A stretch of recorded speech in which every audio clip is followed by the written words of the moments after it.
Welcome to Mormon Book Reviews, where an evangelical encounters the restoration. I'm your host, Stephen Pynakker, and I'm very excited to have this guest on today. Actually, we taped something a couple of weeks ago, and he got back to me and said, "You know what? I want to kind of I want to get the full story out," and I felt like I wasn't able to, and I said, let's re-record." So I'm just Mhm. grateful that I'm able to do this. And that weekend, just so you know, that was the weekend I did 4 interviews with 4 people, over 48 hours, 6.5 hours of recording, and I realized I can do this again, which for a long time, that was an important weekend. So, Ed, even though people Mhm. probably won't ever see that first interview, I want to thank you so much for coming back to retape. Ed Goble, welcome back to the program. Mhm. Thank you. Appreciate it. Good to be here. Now, what I Yeah. think is really important is Ed is an interesting person because, of course, I love to detail the history of the restoration. I like to do these oral histories. And Mhm. I want people in their own voice to tell their story, right? And Mhm. Mhm. so, like when you've had Hannah Stoddard on of the Joseph Smith Foundation, tell the story of from her perspective, the story of the Joseph Smith Foundation. And then we also did an oral history with Chino Blanco, is his name. He goes under on Reddit. About the oral history of the early days of the ex-Mormon Reddit. So we like to document these different stories. And what is interesting is Ed is actually one of the originators of the Heartlander model theory for the Book of Mormon. Now, he's since Mhm. moved away from that model, but I think it's important to hear about the beginnings of this really important movement because now it's growing substantially. It's gaining a lot of Mhm. influence, a lot of followers, but a lot of people don't know about the early story of the Heartland movement. So we're going to have Ed on to talk about that because he actually was the person who co-wrote one of the very first books in this genre called This Land. Maybe hold up that copy real quick. Yeah. I remember when that came out. And that, yeah, and so that was the Mhm. first book in the This Land series that you helped co-author Yeah. with Wayne May. But before we get talk about that book, we're actually going to talk about why that book was the story behind that book, Mhm. and subsequently what happened later in your life. But before we get started, Ed, I just want you to tell the audience a little bit about yourself. I guess you're a Sure. software engineer, you're a Right. father of 8, Mhm. and what Mhm. else? Yeah, I live in Riverton, Utah. I'm from Magna, Utah. Um, I served a mission in South America and Ecuador back in the 90s. I've always been kind of a theologian, researcher type. I've done research, not just in Book of Mormon studies, but Book of Abraham studies for more than a couple of decades now. Um, and yeah, just I've authored, numerous or several books here. And the second one was this one, Resurrecting Cumorah. That was another kind of geographical kind of book for the Book of Mormon studies, where I featured my second theory after I retracted the first one. Um, then there was this one that was kind of a book about my theory on the 10 tribes and some other kind of last days kind of stuff. Oh, Um, this one is kind of an anthology on, just all kinds of theological stuff. It's called Nail of Heaven, LDS Cosmology, Metaphysics, and Science. And oh, wow. it kind of has, a lot of my, uh, well, I've modified some of the beliefs since I wrote that, but, a lot of the research on different things having to do with science and the LDS religion and, you know, astronomy, cosmology, different things. Oh, that's interesting. Now, right now, And none of these books are, except for This Land. The rest of the books yeah, are not currently in print. But do you hope to get them right. back up and running again? Yeah, I'm working with a publisher for a book that I'm bringing, that I'm coming out with About the Book about of the Book of Abraham. Abraham. Yep. Yeah. Mhm. So, We'll have you back. We'll have you the back on to talk about that book, by the way. yeah, Um, sure. and so, but do you think your And older books? Do you think you might get reprinted? I'd like to but they have to be reworked because there's got to be some modifications, especially in this one. The Okay. and we'll talk about the theory in this more, but this like I met another author. His name is Lance Weaver. Yes. Um, and that was back in April at the FAIR conference. I'm sorry, FAIR, Firm. not FAIR, Firm. Sorry, definitely not FAIR. The Mhm. Firm conference in April, and so his theories is real similar in terms of the scope and the areas of the Americas that it covers and so forth for Okay. Book of Oh, Mormon land. So I'd like to get together with him, maybe if we could, yeah. publish together sometime. Yeah, We'll maybe see. collaborate. So before we get started Yeah. about this history, I Hmm. just I just have to tell you, I mean, when you said you wrote a book about the 10 lost tribes in theory, Hmm. can you give me just a really quick like snippet? What is your view of the coming forth of Um, the 10 lost tribes vis-a-vis the end times? I guess that's what you're talking about. yeah. So my belief is that they're in an apostate condition like the Lamanites. They are just, it's no magical thing. There's no 10 tribes on another planet kind of thing, like some theories. Maybe, there's some things that are secondary sources that kind of suggest Joseph Smith was believing in that at one point, and there's also uh, something that suggests he was believing that they were, somewhere in the north, Oh, kind of like in a sort of hollow hollow kind of, earth theory type kind of yeah, thing. kind of something like that. Yeah.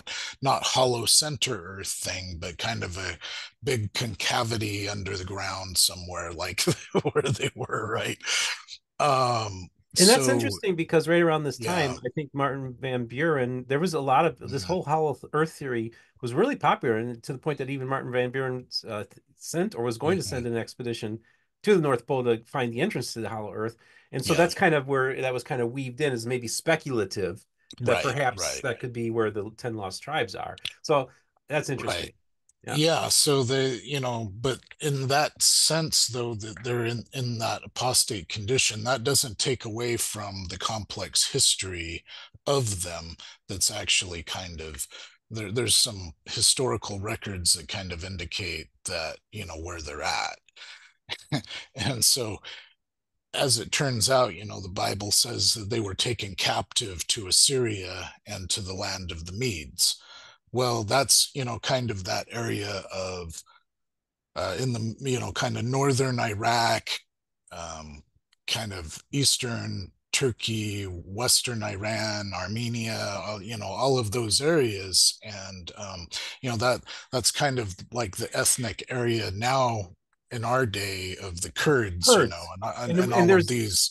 and there is a Um, DNA connection between mhm. The Kurds and the Jews too, right? That's the key. Yes, Yes. that is the key. Yeah. That's one of the major keys, because so the Kurds and the related peoples around that area, right? I'm arguing are as close as you can come to to true-blooded descendants of the 10 lost tribes, Okay. Yeah. because what happened is that, and I'll try to make this real quick. So when they were taken captive, the kings of the Medes and the Persians and the Parthians would keep them captive there. They never let them leave, right? They were just always captive, and they just kind of got assimilated at over time, and kind of, and interestingly, the priestly caste of the area, or whatever you want to call it, the Magi, they involved people of all kinds of religions. It wasn't just the Zoroastrians or anything like that, right? So, what group of people, because they were kind of relying on them as, for governmental type things. And so, if you're talking about the Magi that came to visit Jesus Christ, what caste would they belong to? Well, they were Magi, and but that doesn't identify what they were. And but the indication from the Bible, as I read it, it indicates to me that they were Hebrew prophets. They were just, kind of governmental, or they had that capacity, right? So they were prophets of the 10 tribes. Okay. Well, we could go Yeah. on about that. It sounds Yeah. fascinating. When you Hmm. reissue that book, we'll have you back on Yeah. because I've always Hmm. interested in these the 10 lost tribe theories have always been fascinating to me. And I have Hmm. often wondered, like, okay, the Kurds, it's shown that the Kurds and the Jews are genetically related to each other Yes. very uniquely. And I thought, well, Yes. isn't that the most obvious candidate for the 10 lost tribes? And Yes, so and the as groups of them would some of them, like I say, the core population were kept there, but some of them would leave on the Silk Road, some of them would go up into Russia. I mean, mm, LDS patriarchal blessings are now putting 10 tribes lineage people up in Russia, Mongolia, China, whatever, so it's that kind of, that's how that happened, I believe. all So right. Well, hey, that's cool stuff. Love yeah, it. Okay, so well, we digressed a little bit. We're not going to yeah. try to do too much of that today, although it probably will happen because we love this kind of stuff. Yeah. And I wanted to just let you Mhm. kind of tell the story about Mhm. your journey of Yep. investigating the Book of Mormon geography and Mhm. and telling the story of you kind of coming up with the Heartlander model. Yeah. And it's interesting because I do want to ask before we get started on this. There's a Mhm. woman named Phyllis Olive, and who's Yeah, got a limited geography model that that's takes right. place in Western New York. When did she come out with her model? I'm not really sure about that, but my cousin W. Vincent Kuhn is a real big proponent of her model, and he's also he, he's also a researcher on the Book of Abraham, and but his book on the book on Book of Mormon geography actually features her model. Okay. So yeah, I mean, but it's one of those that kind of really tries to jam everything into New York, Yeah. so Yeah, it's interesting. yeah. I actually maybe I should have him on sometime. Phyllis is getting up there in age, Yeah. so I don't know if she how she is, Yeah, but my cousin, like I say, Vincent, he's he's he's kind of an expert on Hebrew as well, oh, so interesting. he's a really good. Okay. Yeah. Well, let's get started because Hmm. I love this stuff. I'm always fascinated by Book of Mormon geography theories. I find interesting. A lot of people, I don't try to make this into a controversial thing. Like I've had Brent Gardner on Hmm. my program. Hmm. I've had other Mesoamerica people on. So people kind of try to pigeonhole me as being like a Heartlander. No, it's like I just Hmm. want to, if the dominant narrative has been the Mesoamerican model for a very long time. And Yeah. recently, over the last quarter century, the Heartlander movement has gained momentum, but still kind of viewed as a minority position and is kind of looked down upon by some of the academics. So my whole thing Hmm. was, well, I want to at least give a platform to this interesting idea. So if the roles were reversed and the Heartlander model was the dominant narrative, I'd probably have Hmm. a whole bunch of meso people come on my program. That's kind of how I operate. So, but you're Right. Yeah. not only were you the originator of the Heartlander model, which is what we're going to talk Hmm. about, but later on, folks, he actually is a originator of another model that kind of integrates really fascinating stuff. And we'll talk a little bit about that in a Yeah. while. You've got some maps made up of what you think Yep. Yep. where it took place. But before we get there, Hmm. now, why don't you start? What made you decide to pursue the Book of Mormon geography model? What led you to that? Um, And tell your story. Yeah, so I mean, I grew up kind of with the hemispherical model, and I just always had an interest in geographical things. I would look at maps all the time and everything, but my mother, in the mid '80s, she introduced me to this book called "In Search of Cumorah" by David Palmer, which kind of featured the uh, what Jonathan Neville calls the M2C, or the two Cumorah theory, right? And that started to it started to cause cracks in my beliefs in the hemispherical theory. But I've always had strong feelings, towards the Cumorah in New York. So even though I started to kind of have a little bit of doubts at that point with the hemispherical theory, um, I was still really solid on Cumorah in New York. Um, so then in the late '80s, I started getting into different things, because my mother would always listen to apologists on the radio and everything, arguing with different people and so forth. And I would hear some of that. And I came across John Sorensen's source book of Book of Mormon geography models, and I would study that a lot.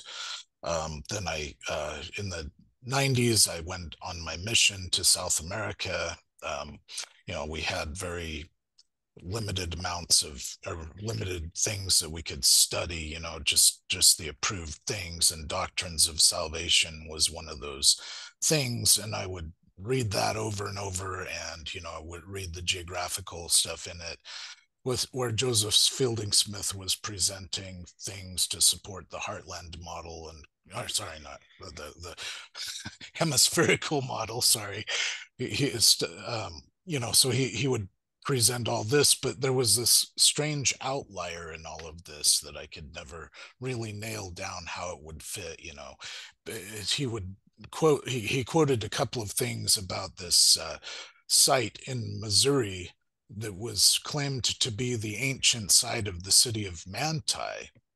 And that just really threw me, because I'm like, what is that doing in the middle of the hemispherical model? Because that doesn't make a lot of sense, because what I had studied before, I would like think in my mind, okay, the land southward, Manti's in the land southward. Um, I was in South America at the time. I'm like, but so why is he saying that Manti is in North America? That doesn't fit, you know. So there was that outlier. And as I got back from my mission, just all of that, and being where I kind of wondered if it was the land southward on my mission, I just got back into, the geography a lot, studying John Sorensen's source book a lot more, and comparing different models and so forth.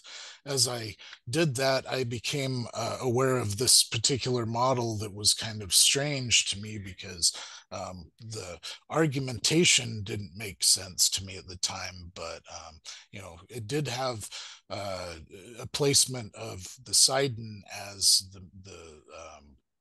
the Mississippi, and this guy's Zarahemla candidate was in the Midwest. And so it was interesting to me for those reasons. And because, that was around that area of the Manti site in Missouri. And I'm just wondering, well, maybe some of that might fit, sort of, but it just, his arguments didn't make sense to me at the time, or most of them still didn't make sense afterwards, but I'll get into that. But I did end up adopting some of his stuff, and I'll describe that more. But so it was around 1996 where kind of in the it was somewhere between the winter of 96 and the spring of 97 that I started writing an article on all this, trying to put my thoughts together. And I started doing some online research.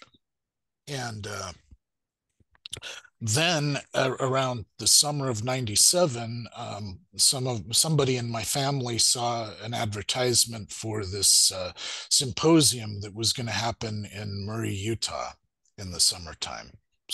I can't remember exactly. So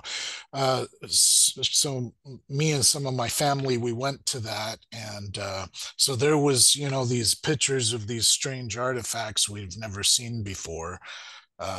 They looked kind of strange, some of them almost looked cartoonish, but I'm like, I didn't want to judge them too harshly, but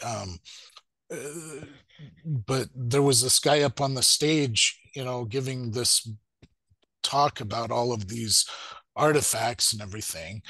And I wasn't able to meet him at the time. It turned out to be Wayne May up there on the stage. Okay. And And so that's Wayne May. That's when the yep, first time and this is in the summer of 1997. right. Okay. So now he's using these artifacts. He's starting to, so this is kind of the beginning of this idea that maybe events that they would have thought happened in Mesoamerica, or maybe did a hemispheric thing, maybe Mhm. maybe happened in the United States. Now, were Yep. these objects were these objects, these cartoonish objects as you described them? What kind of objects were these, from the Burroughs Cave, or were they from the They Michigan were relics? they were the Michigan The relics. Michigan relics. They Okay. also had some pictures of some Burroughs Cave stuff, I Okay. think, but And of yeah, course, I they just were want to, mixed together, kind of. Yeah. and for those of you who are interested in the Mhm. Michigan relics, I actually did the grandson of Milton Hunter on my program to talk about the family's collection. They actually bought all those, brought all those from Michigan, and actually had them in Utah for a while, and then they were redonated back to the state of Michigan. But we've done an article, an episode about the Michigan relics. Okay, so this is the first time you've been exposed to these things. Is at Yeah. that thing? Okay, all right. I just Yeah. want to establish that. So then the person that I did meet and talk a lot with was he was off in this other room, and he had this kind of, this map of the United States, and he turned out to be Dwayne Erickson, the guy who John Sorensen had, featured his kind of a summary of his model in that source book that I was talking about, that Okay. I was studying a lot. Hmm. So I recognized his name. I recognized the model that he was talking about. But then as he was getting into it, he pointed at Nauvoo, or the area of Nauvoo, and he says, my candidate for Zarahemla is across the river from Nauvoo. Okay, so that was the And first time that idea got into this whole thing, and of course, that would that's right. later history folks, Wayne May would end up acquiring the land across from the Zara from Nauvoo and all this kind of stuff. But that's further down the line. But so okay, so now Yeah. we know where that story came. That's established was then. And you're saying that John Sorensen had a source book that included all the different geography models at the time? Is that? Well, it was as many as he could find, yeah. But Oh, he didn't put any like detailed argumentation from any of these people in it. It was just, they were just summaries of, the different placements that they had made and so okay. forth. That's interesting. I'd love to get a copy of that. That'd Yeah, be good to see that it's early on days. it's Huh. online on Scripture Central, so I can Okay, send you check that the out. That's great. Thank you. yeah, Yeah, make sure you send me a sure. link to that because we can put Oh that in the yeah, show notes for people to look at too. Okay, absolutely. okay, continue with this story. It's fascinating. So yeah, so Dwayne, he's like showing us all this stuff, and he had strange things like he picked his land southward to be in the western United States. I couldn't figure that out. And he was saying, his land of Nephi was Utah, and his city of Nephi was, Nephi, Utah. I'm like, that makes no sense to me. That's not methodologically sound, to me. Just because he's picking things that, because they have the same name possibly as, things from ancient times, that didn't. But when he quoted Doctrine and Covenants, though, he quoted Doctrine and Covenants, section 125, verse 3, in support of his Zarahemla placement. That made me pay attention. Which it says that the name of Zarahemla is to be given, or to be placed upon that area across from Nauvoo, and that a modern city was to be built there named Zarahemla. And I'm like, well, okay, we still have a problem here, because that's only mentioning a modern city, but that's strange, that's telling that the Lord would put the name of Zarahemla right there, and it's in this region of my Manti candidate. So I'm like, okay, so the weeks went by, and I realized this guy was probably right, or as I thought he was at the time anyway. And so I took his, or at least for that Manti, or at least for that candidate for Zarahemla, because it was by my Manti, and I needed a good. I still wasn't sure about the Mississippi prior to this, but I realized he was probably right about the Mississippi being the Sidon. So You know, he's the one that identified the Mississippi River as the site, and was he the that's first right, person to do that? As far as as you know? near as I can tell. Okay, okay, so Yeah. good. This is good. This is good information. Yeah, so I give him credit for those two, because those two things, the Zarahemla and the Mississippi, those are the two cogs in my model that I borrowed from him. Now, and then of course, so now Uh-huh. we're semi-establishing a kind of a geography now, because of course That's right. you would have I'm assuming Mhm. that you basically believe that Hill Cumorah is Hill Cumorah spoken of in the Yes. Book of Mormon. So now Yeah. you're starting to lay out the land, if you will. That's right. That's right. And then, to further kind of confirm my confirmation bias as things started to progress here, I found an Indian legend that, they gave the name of the Mississippi in one of the Algonquian languages as Namaisi, and the translation that it gave for that was Fish River. And I also study Hebrew. I'm not an expert on Hebrew, but I study it like I study Egyptian and so forth. And I knew that Sidon is a Canaanite name for a city, but it's also a Hebrew word meaning fish or fishery. And so I'm like, oh wow, look at that. The Mississippi, the Native American name translates to Sidon, or in other words, it matches with it, although it's not, the uh, pronunciation is not there, right? Mhm. So you couldn't get a better set of coincidences Sure. than That this, makes right? sense. Yeah. Yeah. Yeah. So I thought, oh wow, Erickson's right, Hmm.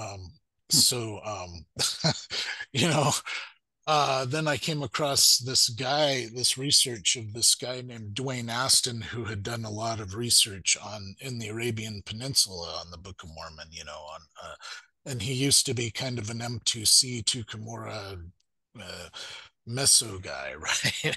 But then he switched over to New York geography, and he, like uh, Phyllis Carroll Olive and my cousin, he believes, and like this other guy named Delbert Curtis, he believes in these kind of, this type of model that where they're trying to put everything basically in New York around Cumorah, right? Mhm. Really utter, uber limited sort of geography. Excuse me. So anyway, I had kind of known about Delbert Curtis's model where he chose the Niagara Peninsula as his narrow neck of land previously. Um, but then Dwayne Aston, what he said about it really kind of sealed the deal for me.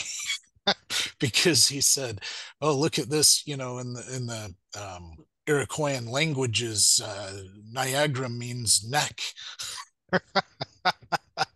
So I'm like, "Oh wow!" So I went and I Right. checked out some other Native American place name dictionaries. Not only does it mean neck, it means bisected bottomland or point of land cut in two. Mm. Guess what? Book of Mormon describes the narrow neck of land as the place where the sea divides the land. So you couldn't get better coincidences. I mean, it just really was coming together for me.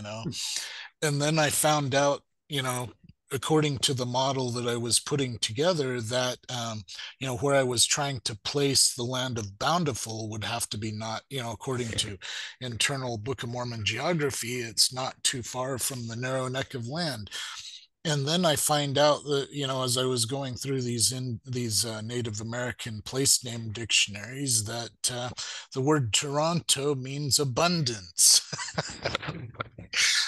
And that's another, that's I'm a bountiful. synonym for bountiful, right? Yeah. And so I'm like, oh, even though Toronto is kind of, in Canada, the place name was in the area. I'm like, oh,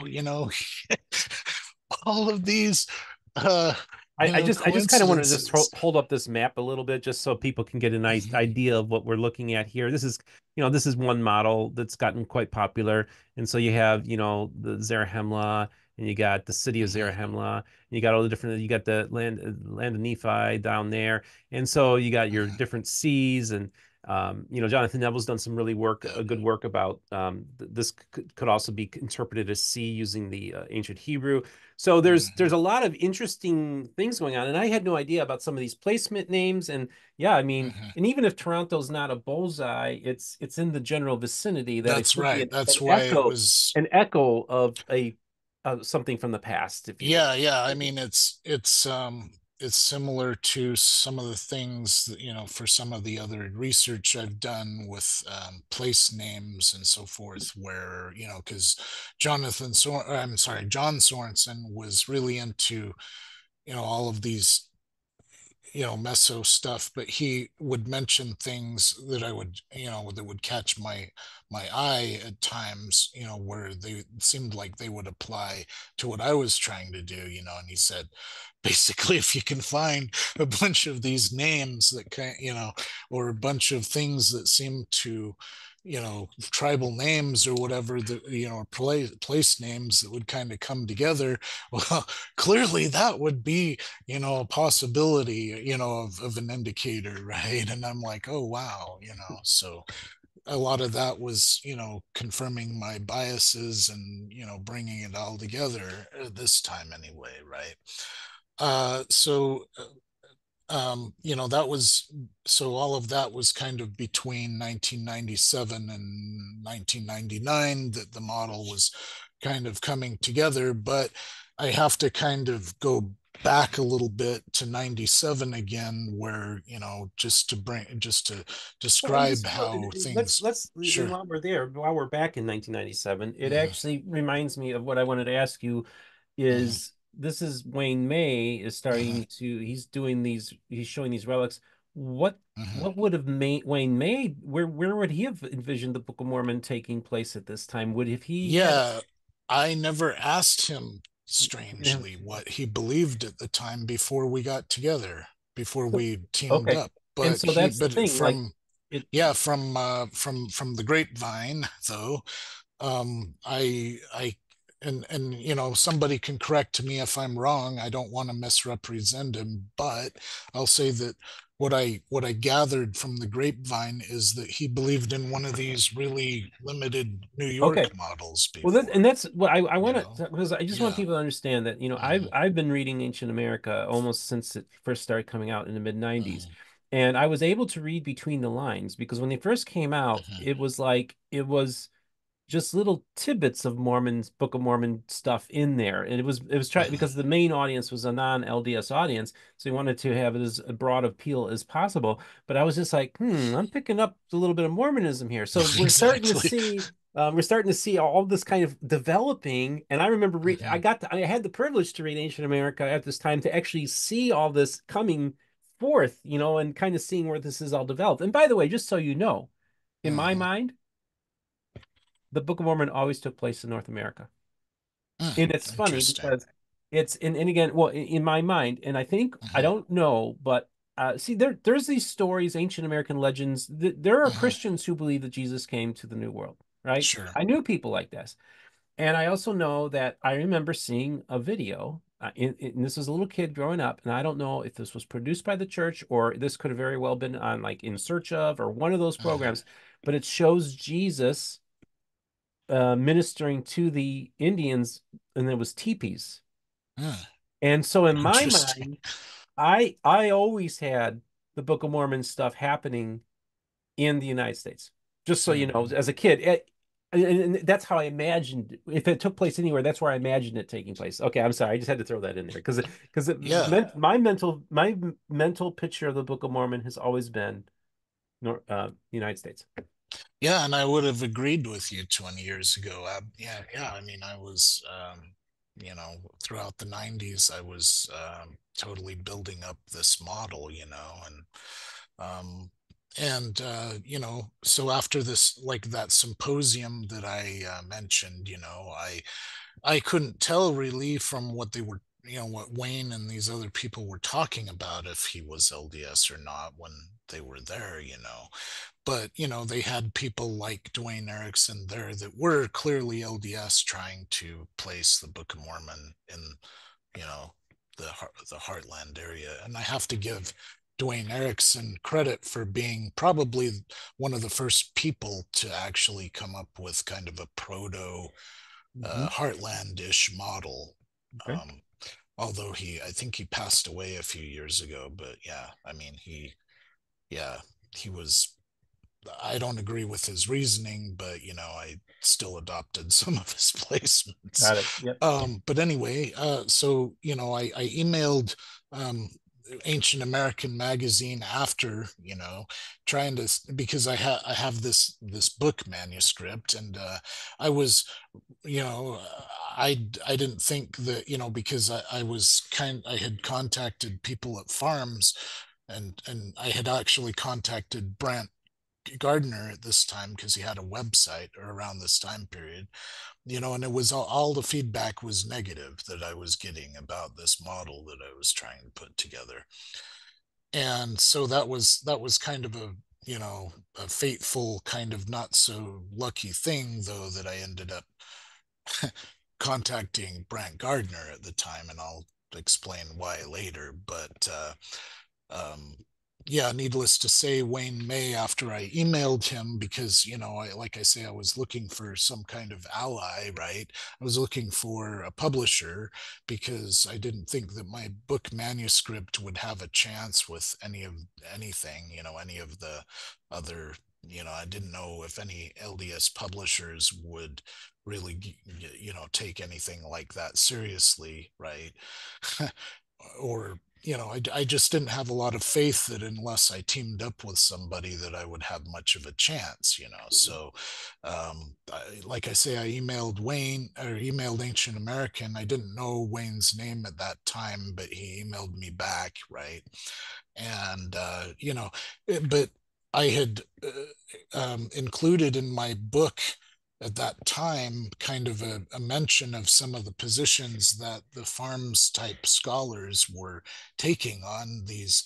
I found out that they were called, the Soper Savage Michigan collection, and that they were saying that they were questionable, and their provenance was questioned, and everything about them was questioned, and that they believed they were fraudulent. And I didn't dive deeply into that. I was just making a statement where I was saying, okay, they seem to believe that these are not real. So that was in my book manuscript. And so in that email back, Wayne says to me, you can't say stuff like that if you're going to team up with me. I'm like, oh, okay. Because he's like, well, my business is that, I'm betting that these things are real. I believe in them. And so if we're going to put things out together, you can't say things like that. I'm like, wow, okay, well, I mean, I can see that that's a concern. It's not. And I thought, okay, I reasoned to myself at that time, okay, well, as long as I don't bring them up at all, everything should be okay. So I thought that, okay, maybe if I get together with this guy, we can kind of, negotiate something where we just don't mention any of the questionable, uh, controversial artifacts, right? And then we could put out something that just deals with the geography, and that just deals with, the um, just regular archaeological stuff and the Indian legends and this and that, right? So then I came across some information that kind of disturbed me. I won't mention the guy's name, but some of the and some other things about Ancient American kind of disturbed me. But this, like I say, this person that Wayne May kind of had association with at the time, his background kind of bothered me.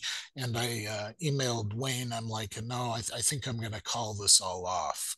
This was about in 1999 when that happened. And so for quite some time, probably a year and a half, um, Wayne just kept, you know, emailing me, calling me, oh, we can figure this out. We can do, don't worry about it. This fine, he's telling me, oh, this guy has repented, he doesn't believe these same things anymore. I believe him. I believe he's got a change of heart, blah, blah, blah. And I'm like, oh, it's like, how can I, like, do I, just because, and this isn't even Wayne, this is some other guy that he had association with, and I'm like, and so that guy wouldn't like really be directly associated with this book that me and Wayne were thinking of putting together, right? And keep in mind that during this whole time period, And me I and just want to say yeah, one thing, Ed. We're not going to sure. say the name, but I want to let Mhm, people know that I mhm, have addressed this on the channel, an interview mhm. that Hannah Seriak and I did. Um, and so I want to say I know who this person is. I'm aware of their history, and I understand your hesitancy to want to continue forth in your relationship, but you Mhm. decided to go forward in this is because you felt like this Yeah, person wouldn't be directly that's involved. yeah, that's kind of like the I mean, aside from the fact that Wayne claimed to forgive him, and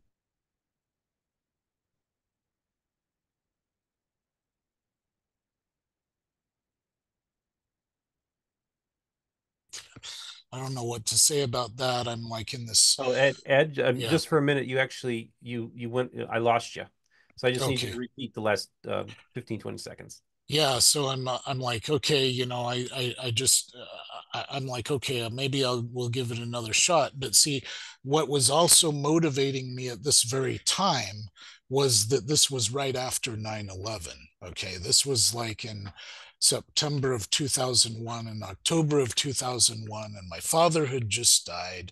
My work had stopped paying me because, you know, a bunch of companies had lost their funding at the time because, the stock market went down and this and that. And so I was motivated. I was paying bills on credit cards. I was trying to figure out how. And then in February of 2002, I actually had to quit my job because they just wouldn't pay me, so that I could just simply collect on unemployment insurance, and start trying to pay my bills. So they never ever did pay me, and they went out of business.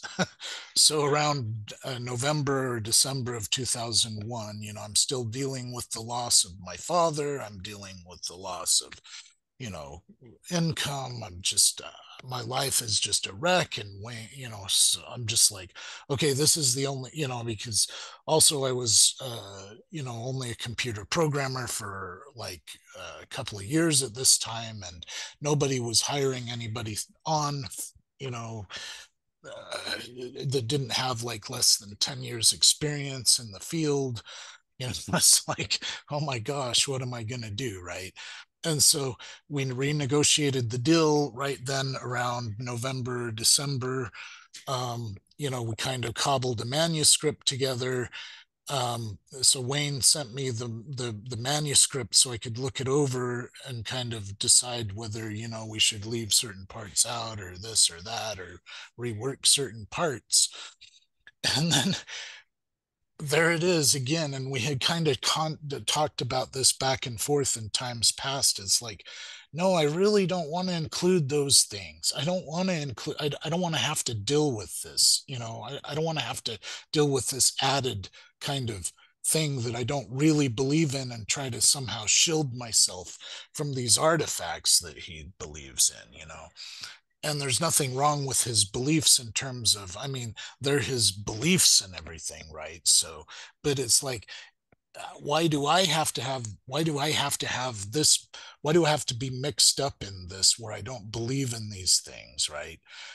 Or I was neutral really, because I'm like, I just, I didn't know if they were real or not, but my gut's kind of saying, and so we're trying to put this deal back together, but now all of a sudden in this new manuscript, he puts all of this, information about the Burroughs Cave and the Michigan relics. And I'm like getting on the phone with him, Wayne, what do you, it's like, I thought we had talked about this, I can't we just deal with normal stuff?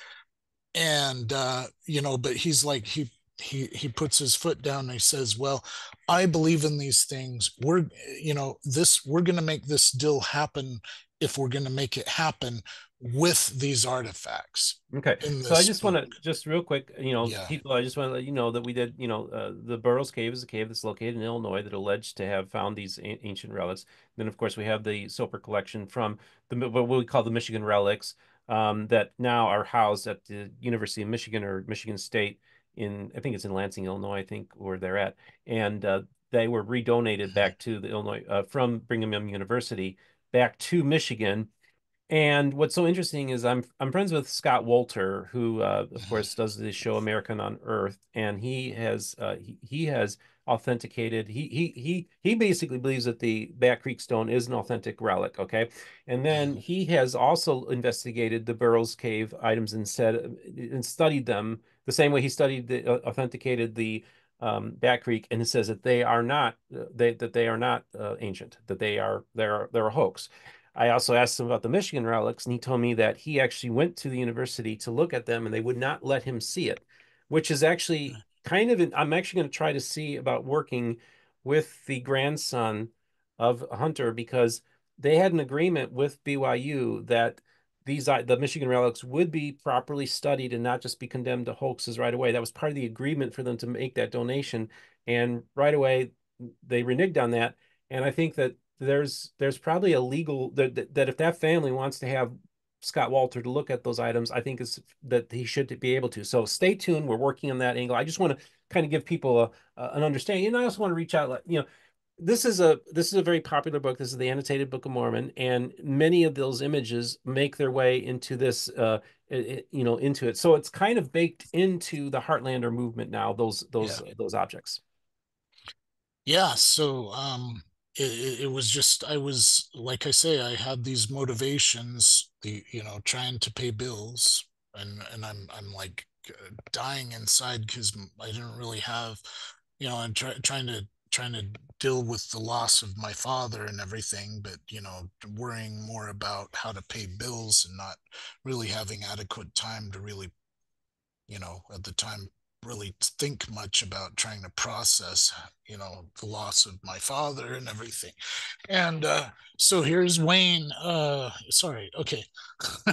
Try to pull it together here. So here's Wayne sitting here making an ultimatum saying, we're going to put these in the book or there's no deal. So I'm like, okay, fine. We'll figure out something. We'll negotiate something, right? And so my first instinct was to suggest that we split the book in half in two different sections, make it really clear. Okay, this is Wayne's stuff. This is my stuff. And then he says on the phone, no. And this is also has to be this way, or there's no deal. We have to have a unified voice in the book. I'm like, wow, okay. So I'm like, what do I do? What do I do? And I'm like, and then it occurred to me, okay, well, and I was thinking in terms of like the Constitution of the United States, for example, where there was a bunch of people that didn't agree on everything, but they had this unified voice and they all, signed their names to this document, even though it was a compromise, right? So I'm like, okay, here, Wayne, let's do this. Um, let's agree to have a voice of neutrality in the book because you are on this side and I'm kind of on the fence going, I don't really have that great of a feeling about these things. I don't like the cartoonish looking faces, all this kind of stuff. But honestly, I don't know. I honestly, I can say that I'm neutral because I just don't know, right? It's kind of like some kind of agnostic kind of position that it's like I not only do I not know, I just don't really care. They're his stuff. I don't know what to do here. So I'm So like, okay, I want you to hold yeah, up the cover of yeah, the book. Okay, so this is right. the first volume in the This Land series, and I want Mhm. people to look at that is from the Burroughs Cave. That's right. So it's on the cover of the book now. That's right. And so, how did you feel? I mean, did you know he was going to put that on the cover? When I saw the cover, my the feeling in my stomach just kind of dropped.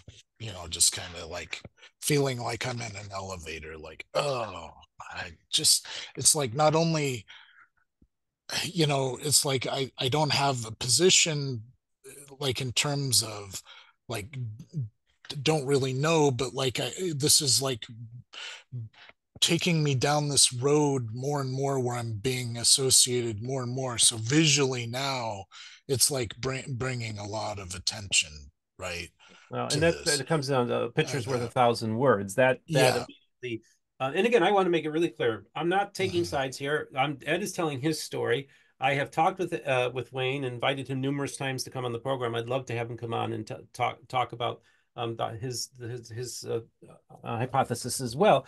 But I think it's Mhm. really important that we're documenting the history, the early days of this movement and this hypothesis. So I think it's really important that we talk about these things. And so continue. And I want to make it absolutely clear that I don't fault Wayne for his beliefs. That's like someone faulting an LDS person for believing in the Book of Mormon. I don't fault him for having genuine beliefs about these things, having strong beliefs about this. It's just like here I am trying to negotiate this.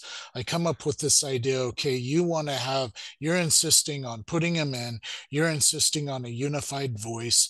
Okay, then you have to have some kind of, where we're having some kind of compromise, because it's like you can't come out and like really strongly argue that these things are authentic. It's like I was, my side of this was like, okay, we've got to pull this back and say, okay, and I came up with the idea, okay, we'll have two different categories of artifacts in the book. We'll have controversial, kind of questionable artifacts, and we got proven artifacts, right? And so I'm trying to say, okay, we've got this mental kind of thing where we're splitting these two categories in two, right? And I'm like insisting, okay, in these edits in this book, because I mean, Wayne was doing the editing, and some of the people, that like his family members and some of these other people and so forth that were helping him do the editing. I'm like, you've got to edit out these things where you're saying that this is without question authentic and all this, because we're trying to, at least me, I was trying to say, okay, we're neutral. And then I'm trying to say, okay, I, if I find out that these things are scientifically tested, I am going to retract. I mean, I thought I made that pretty, I thought I left no mystery about that, that if I ever found out that these were like actual, like tested scientifically, that they would be frauds scientifically, that I would just instantly just go, you know, to that side, right? Instantly retract. And so, unfortunately, like I say, I was in touch with Brant Gardner in terms of trying to get feedback in 97. About 98, or I can't remember, 98 or 99, I created this email group where people that were interested in Book of Mormon geography, that we would email back and forth and present some stuff. So I'm just kind of mentioning some of the Okay. stuff that's going on, So you started this email chain, which was Mm-hmm. meant to be like a good faith effort to get people who are Yeah. Book of Mormon believers to have conversations that are Mm-hmm. hopefully, it's just kept within the group and a good faith effort to have That was my conversations. assumption, Okay. that these things would be kept within the group. There was like maybe at the most, if I remember, maybe 10 or 12 people in this email group. It was one of those old Yahoo email Hmm? things, where you'd send an email to the Yahoo thing and then it would email everybody in the group, right? Okay. So I so I was mentioning, here's this. I'm not, it's like, okay, we've got this worked out. We're taking this kind of neutral voice on these things. Um, I don't, I mean, it's like if I find out these things are, um, you know, that they turn out to be scientifically not real, then I have to side with that. Brant Gardner was paying attention to that. This was months before the book came out, and so around, you know, So Brant at this point knew that you were working on a book, correct? he knew it, Okay. and he knew it as early as 97 because he had seen. parts of it as I send it to him. Okay. And he was, following this because he was like, oh, wow, you're teaming up with Wayne May. I know what he does, right? I know what he believes in, right? And so, And did he attack um, Wayne or anything in not the? at this time. Okay, Not that so I didn't see anything like okay, no attacks at this time that I remember. okay, But anyway, so like I say, I that was little did I realize that he would turn out to be such a person that would kind of do things, kind of in a way that I wouldn't choose to do them. Let's say that. Um, so the book came out, and and like I said, I had mentioned this, that I on the email that I thought I would retract if something happens, right? And then um so I get this email not long after the book came out. It must have been April or May 2002 timeframe, because the book, if I remember the timeline, it's hard to remember the timeline, but it was mid-May, or something like that. And this really arrogant email, just unbelievably arrogant and smug, from Brant Gardner. He says, um, the long awaited and great day for knowing if the super savage frauds are real or fake has come. The great day for knowing how this is has come, as if it's like almost like something of the, I mean, it's like his words are like just, you know, like it's some great yeah. wonderful thing, like the second coming almost, or something, right?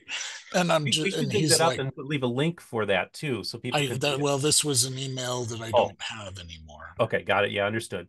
So Yeah. continue, because basically, what tell us what basically what Brent was doing. Well, but in the email, he mentioned that in 2001, in BYU studies, prior to our book coming out, Richard Stamps had done testing on the artifacts, and that the artifacts were found to be fraudulent. And so here's Wayne, here's a farms type person that follows BYU studies, right? Knowing that I'm coming out with a book, and knowing what the book would contain and the type of argument that it would contain, sitting on information that, if he would have revealed it to me, would have changed the trajectory of the book entirely. The book probably wouldn't have come out. He was sitting on the information that he knew that Richard Stamps had tested the artifacts. And so he's like, okay, and so what kind of situation does that put me in when I already said I'm going to retract? So in the And email that that's the key thing. So he yeah, put that he deliberately asked you that question. well, Uh, I don't think he asked the question. I think I just oh yeah, no, he held mentioned, you. So no, yeah. okay, so okay. Just so I understand. Okay, so Mhm. you post that in there, and so now tell us what he does. So like I say, um, my response, expecting this to be just among these few people, Right.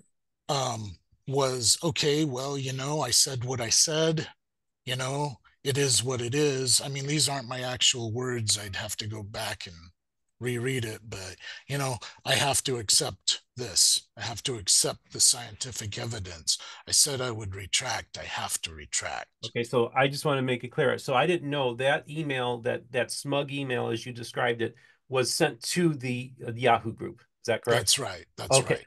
Okay. Thanks for the And clarification. then the response that I sent was sent to the Yahoo group, with the expectation that the 10 or 12 people on the Yahoo group would be the only ones to see it at the Right. time, Okay. because I was not emotionally ready, and not really, I hadn't collected myself to figure out how in the world am I going to make a public retraction?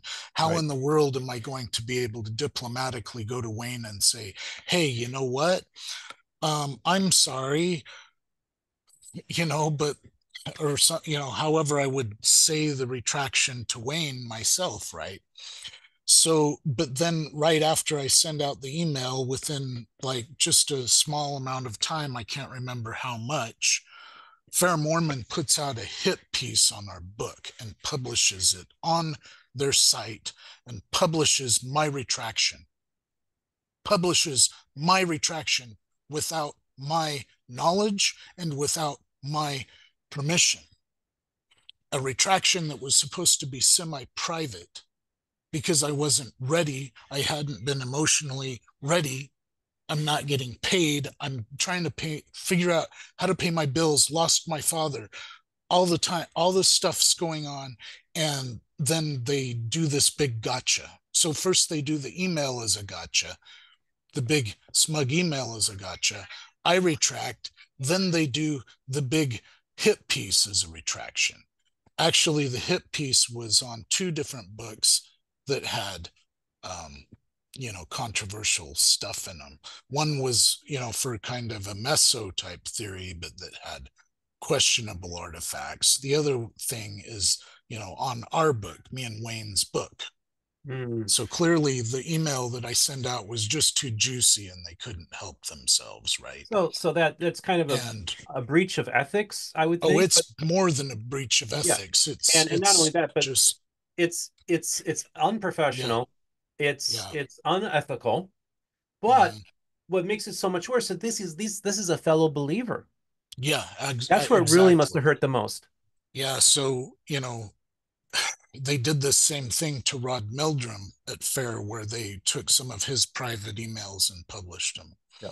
And so this is a pattern of behavior, Yeah. So I just want to you know. I think it's really important So that we have this conversation because yeah, we need to kind of understand what is the where did this whole really bitter rivalry between these two camps begin? And it started mhm. at the beginning. Yeah, And it started because before the book was even out. And so if people want to know why maybe there's people in the Heartlander movement that don't care for FAIR Mormon and those types of people, this is one of the main reasons. That this is from the very early on, they shot the first volley. And now it's and so I just want to, according to your recollection of the story, and I think it's important that mhm. we document this oral history.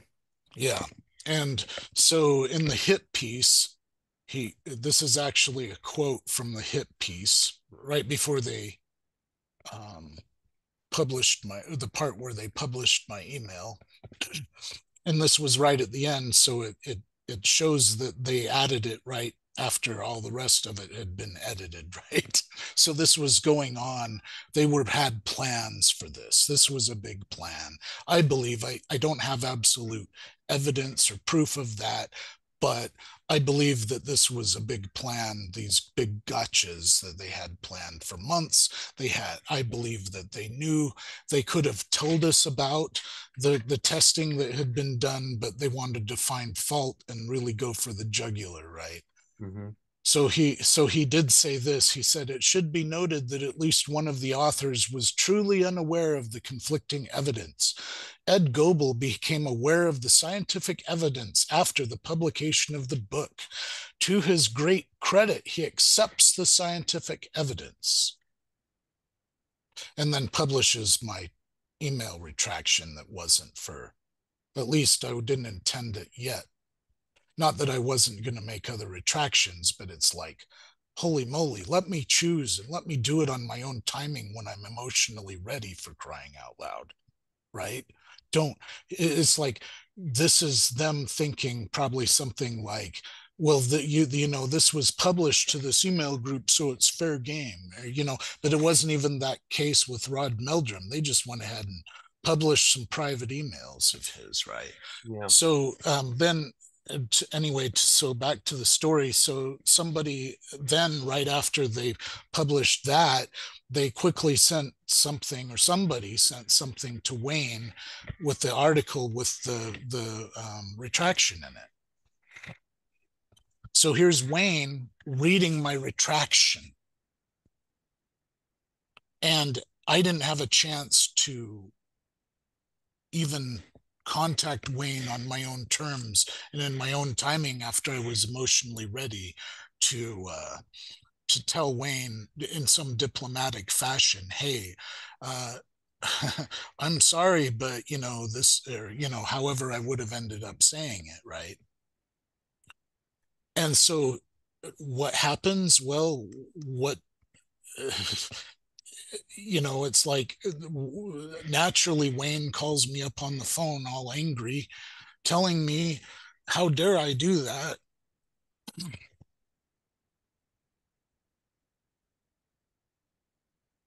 How dare I retract when this is going to affect his business and so forth? And I said, you knew, I made it no mystery that if this kind of thing ever happened that I would retract.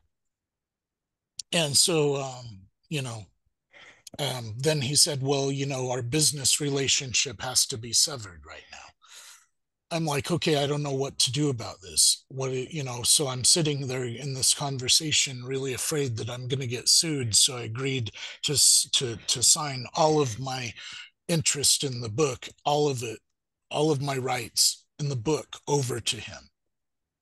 And this was when I was in my early 30s. I mean, how many people do you know that are into theology and publishing deep theological books and stuff, and in their early 30s and stuff, right?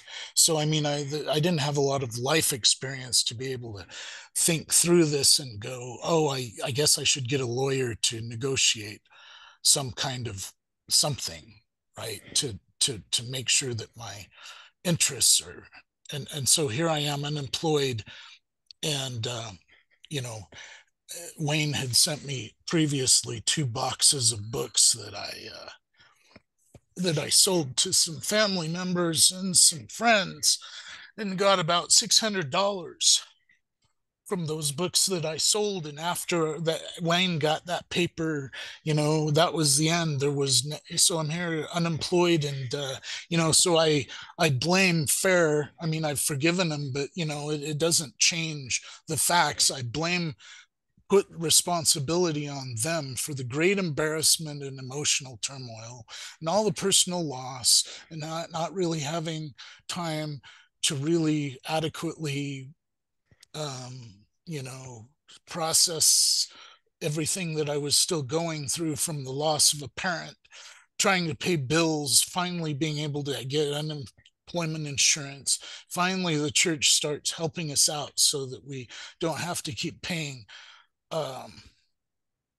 house payments on credit cards, and then so this is like a secret combination of LDS people, not caring that other LDS people are pawns in their little Yeah. game, Yep. you know, and this is It, exactly what people had planned, according to, if you believe in that, when Joseph Smith lost the 116 pages. I should mention that I had a nightmare before all of this went down, trying to warn me not to go forward or something, and my mother said, oh no, that's of the adversary, you need to ignore that dream. And so I went ahead. If I would have given heed to the dream, I probably would have not gone through with the book. Go right ahead, I'm it sorry. just reminds me, I think it's kind of ironic when I think I just developed Mm-hmm. this thought about this is that, Scientology has this term called fair game. Mm-hmm. And basically no rules, no ethics. If you are perceived as an enemy or a threat to our organization, we will do everything that we don't have to follow any rules of ethics or morals. It's fair game. And I Right. think it's really interesting how close FAIR Mormon at the time was doing some of that same thing. So Yeah. interesting that FAIR is both in there as well. So I'm just Yeah. just offering that out there. Yeah. And then yeah, so that's now going on 22 years. I've made a whole $600 off many years of work on a book. Yeah, that's I just feel my heart goes out to you Mhm. so much, Ed, and I'm Yeah. just and again, this is like Mm, 23 years later, yeah, something like and that, 22 or 23. it's still there. I mean, you're still dealing with this Yeah, hurt, man. the PTSD is still there. Yeah, it's still there. Yeah, you are I a mean, victim. I, Absolutely. I started martial arts as you know, as a teenager because I was getting bullied so much. I've never stopped doing it, but the reason that I did it because I was getting bullied so much as a child when I was living in Magna. And it's a terrible place to live. I hate that place, but my family's from there. And but that is what it is. And so I had the PTSD from when I was a kid, and I have this PTSD on top of that. And then that's not even mentioning what they did to me when I joined FAIR. Yes, and we're But I don't even know if you want to get into that or not. well, But this conversation mhm, is really it's in yeah, depth, and right. I'm almost wondering Mhm.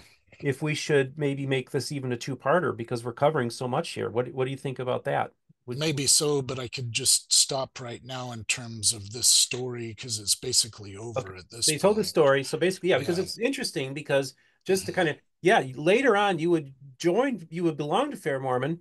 Mhm. But also I want you to talk about now about, so let's like shift over to so now here you are, you literally are rudderless. You don't know who you can trust. You feel Mhm. bad about what happened with you and Wayne, and you're devastated. You're in your early 30s. And yet you, for a lot of people, they just walked away from this thing. Mhm. What made Mhm. you decide to stay on and do this? Because I knew that even from this early time period that the apologists were wrong on the Book of Abraham. I knew that they were wrong. I'm not saying that all of their apologetics is wrong. I'm saying that I knew that they were wrong about Joseph Smith being responsible for the Kirtland Egyptian papers. So my Book of Abraham uh, materials that I was producing this whole time as well, and that are now going to end up in that book, in their polished form that I'm coming out with now. That I needed to keep going on that in that domain, right? But I So was you're so also, parallel to you doing the mhm, Heartland stuff, you're also doing Book of Abraham stuff, which we'll touch yeah, on my in a Book second. of Abraham research, I've been doing that whole time as well, and Okay. I've been, so I mean, I've been into the Book of Abraham stuff, longer than some of these professed PhDs that are into it, right? I mean, Mhm. I've been just into it forever. Not saying that I'm an expert on everything they're an expert on. I'm saying that I'm an expert in things that I've studied in terms of what I have studied to be able to make the case that I'm going to make, Okay. right? And So, and that's interesting. So this keeps you uh, focused on doing these studies as the Book of Abraham at this time, which we'll have you that's back to right. talk about that. But I kind of want to talk about. So you're still studying, you're still doing your Mhm. research, and then what was the turning point for you with vis-a-vis the whole Heartland model, and what kind of made you Yeah. decide to go back into that? Um, so what made me, so I just kept wanting to get it right because we yanked out a bunch of material from the This Land book, and also, I mean, that I had in my original manuscript, to make room for Wayne's stuff. But then I came across this in uh, in 2001. Not this particular book, but the quotations. I mean, not this version of the book, but Okay, so this is a the journal. Tell us what the quotations in name it. of what's Yeah, so this is the Levi and Mosiah Hancock journal excerpts. okay. And so Levi Hancock, during the Zelf incident, Okay. in Illinois, was Mhm. it, it was So during let's that just real science quick, camp. just let me give a summary. Mhm. So Joseph Smith at this time, he's wandering the plains of the Nephites as he describes it to Emma. And they then come across this, and this is during Zion's camp. And Mhm. then they come across this mound, and Joseph Smith tells them to dig up this mound, and they uncover an ancient a Native American skeleton, and Joseph Smith identified as being Zelph, who was a white Lamanite who served under Old, I always get it. Onondagas. Onondagas. Uh, um, Onondagas. yep. And okay. And so that's just given this. So now this is a journal Mhm. entry describing that event as well. So talk about that. Yeah, so when they dug up the Zelf skeleton and everything, most of these these accounts that talk about that, they talk about things like um, the Zelf being the white Lamanite. He was warring underneath under this King Onondagas and everything, right? So here's Joseph Smith, the quotation. Um, uh, can you not do that right now? I'm sorry. So the so here's the quotation, right, from Joseph Smith's own mouth, according to Levi Hancock, what he recorded in his own journal. I mean, we're talking about, this is really fresh on his mind, right? Okay. This is what I told you, and now I want to tell you that you may know what I meant. This land was called the land of desolation, and Onondagas was the king, and a good man was he. There in that mound did he bury his dead, and did not dig holes as the people do now. But they brought their dirt and covered them until you see them, or till you see have raised it to the mound to be about 100 feet high. Okay, so the implication of this is geographical. This is the only statement of Joseph Smith specifically mentioning a geographical place except for like some of the statements that have implications for Cumorah. Okay. So you're saying that in your Mhm. mind, then he's identifying another Book of Mormon spot, a geographical spot. He's identifying here, saying that, and this is my interpretation, right? Okay. It says this is the land of desolation. The land of desolation. Right. And that's Yeah, a Book of Mormon term. that's a Book of Mormon term. Okay. Once it's Um, important that people hear that. Okay. yeah, so if I can, is this something that I could share my Yeah. So screen do to the screen show share. now? And I think it's Mhm, important that, when you have this whole story take place that Joseph Smith is using a Book of Mormon place name, mhm. um, that's a data point that needs to be taken into consideration, which is what you did. So this is the Right. beginning of you kind of developing another model in your mind at this point. Yeah, but this was 2001, though, before this land Okay. book came out, So you came that across I this quote back before. Okay, got it. yes. Understood. So it was one of Yeah, those things in the back of your head you're kind of ruminating about, I imagine. exactly. Okay. So in terms of Book of Mormon geography, this is what I call a relational map. Okay, Okay. this is not a map trying to do like, on any other map, like externally trying to say, these places are in any particular place, right? Okay. This is so that people can see, okay, here's the general area northward, going Why don't you north, pop right? that up on the screen for the audience so they can see it? Okay, Yeah. am I still not showing it? Yeah, it's not showing. Just go Um, and just do the screen share. Click on it, and then we'll. okay, Yep, there we go. Yep. so it's showing now. No, not yet. You just Oh, gotta do screen share. Just hit the share button. um, oh, there we There we go. go. How All right. about that? Okay, so this is a Okay, relational map. Okay. yeah. So you can see at the top, there's desolation. Okay. And then there's the narrow neck of land under desolation, meaning southward of the desolation. Okay. And then there's the land of Zarahemla. So here's the dilemma that it created, that this statement created for my beliefs on the Heartland theory. Desolation is the place where the Jaredites were destroyed in the land northward. Me and Wayne had placed Zarahemla in that area, the general area of Zarahemla. This pushes the narrow neck of land southward of Illinois down into basically Mesoamerica. Hmm. And that the implication is that the land of Zarahemla has to be in Mesoamerica or something like that. It all has to be southward. But that's not the way I was explaining it at that time when I came across it. Okay. Okay.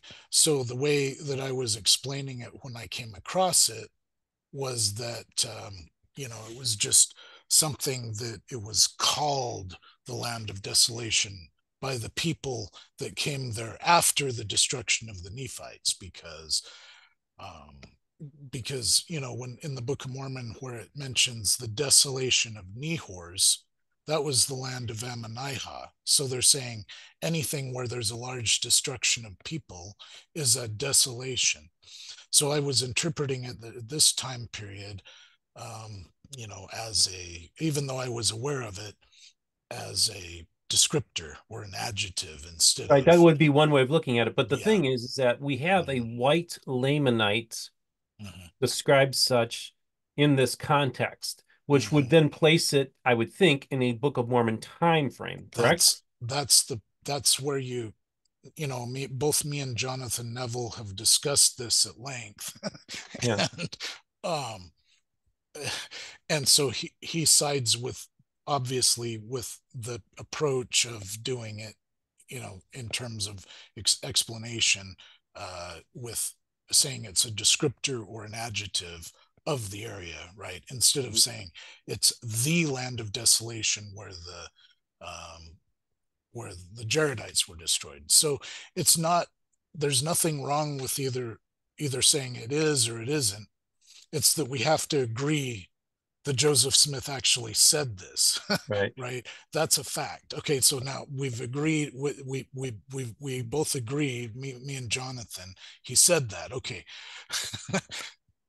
it's entirely reasonable, to take a position like Jonathan takes, or like that I Yeah. used to take. And it fits right in with the whole And multiple working hypothesis sure, model that's with Jonathan exactly what Neville. I was going to say, is the Exactly. multiple working hypotheses. But as time started to go by after, this all happened with Wayne around 2005, I was trying to kind of put together some other manuscript with the stuff that I had left over, and I was trying to expand it.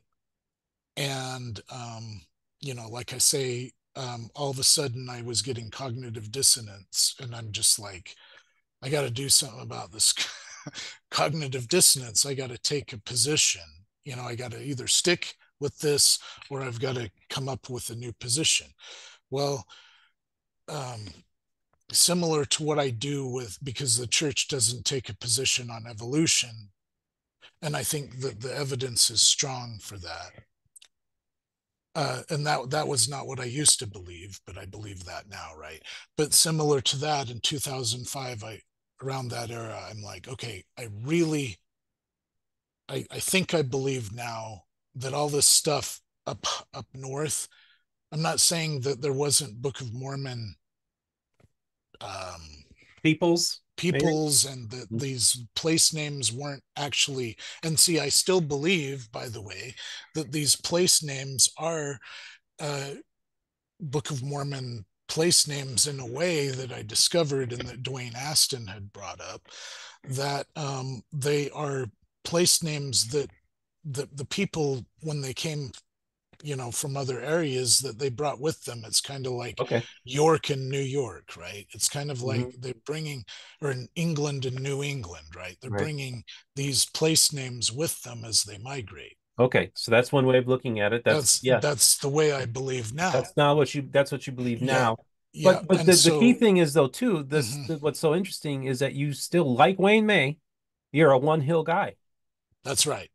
Okay. And that's because I have to admit that I have a testimony in the Cumorah of New York, Okay.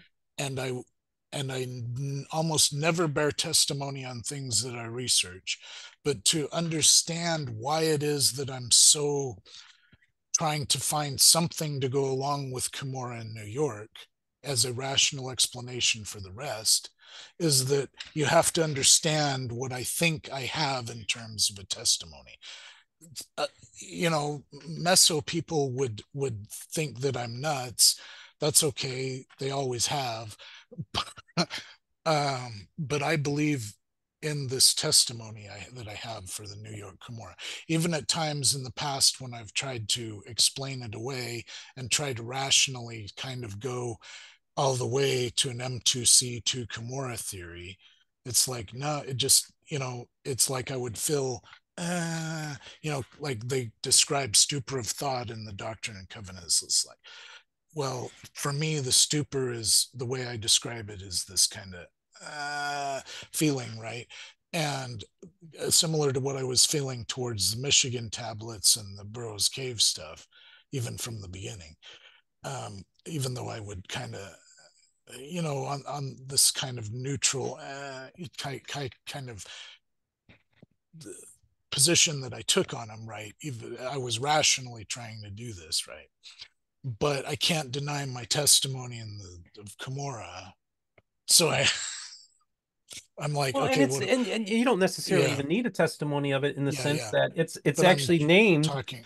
by very important people, by Joseph and by Oliver and even Yeah, Joseph's mother, yeah, so to me, it's like you don't even need a testimony to see that there's a lot of good evidence to believe that that's the Hill Cumorah is talked about in the Book of Mormon as well. So, but I right. think for you, it's again, this is where faith and Mhm. scholarship kind of intersect, and you can't Yep. deny, that's part of like I'm a Christian. I Mhm. sometimes say, hey, well, it's sometimes it's just there's your faith has to plays a role in this whole thing too. So I want to Yeah. honor that because I don't think that we should just immediately dismiss you just for that Mhm. because I think there's some really good arguments to be made anyhow. And Jonathan Neville talks about in his letters number 7 book. Right. But this goes into why interpreter and these people never would let my stuff get past their peer review. It's because when I was working with, for example, Jeff Lindsay, as my mentor, trying to get papers through the peer review, they expected me to sacrifice my purpose. Okay. Now, I want to talk about Yeah, that, but I want yeah, I want us to talk about your FAIR mhm, Mormon experience because you were there for I think yeah, for 5 years. But I mhm. kind of want to just you wrap up a little bit about your model. I want you to talk Yeah. about Let's your go model into that you that real have, and then we can talk quick. about FAIR model. So did you want to show Yeah, use share yeah. So screen? I'll view. Yeah, I'll Yeah, show the screen because I think again. it's important that we Yeah, really talk about this stuff and so okay that gives us an idea of like the overall. That's how you look at things relationally. And let's look right. at your next So one. I'll move on. So this is Okay, what I call kind of my, since Lance Weaver uses the word continental, that's a really good descriptor. But I I mean, the term that I use is semi-limited Mesoamerican because a limited model is where people try to put everything down in right. Yeah. one area that's limited, right? Um, the semi-limited is where it's kind of somewhere in between hemispherical and limited, right? It's this whole thing trying to, you know, in relation to this land southward. Okay. So in the Book of Mormon, it's clearly limited in the text.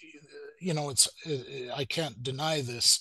The limited geography is such that everything, from the narrow neck on down, is is limited because they would talk about only Distances. Yeah. yeah, the distances Yeah. going only if taking a few days to go here to go Traveling and you're there, right. Yep. yeah, or only taking a few days to get all the way from one sea to the other and Right. so forth. So it's clearly talking about something like this Okay. where it's got, to me anyway, that's what I believe, that it's talking about some kind of isthmus or some kind of something here called the narrow neck, right?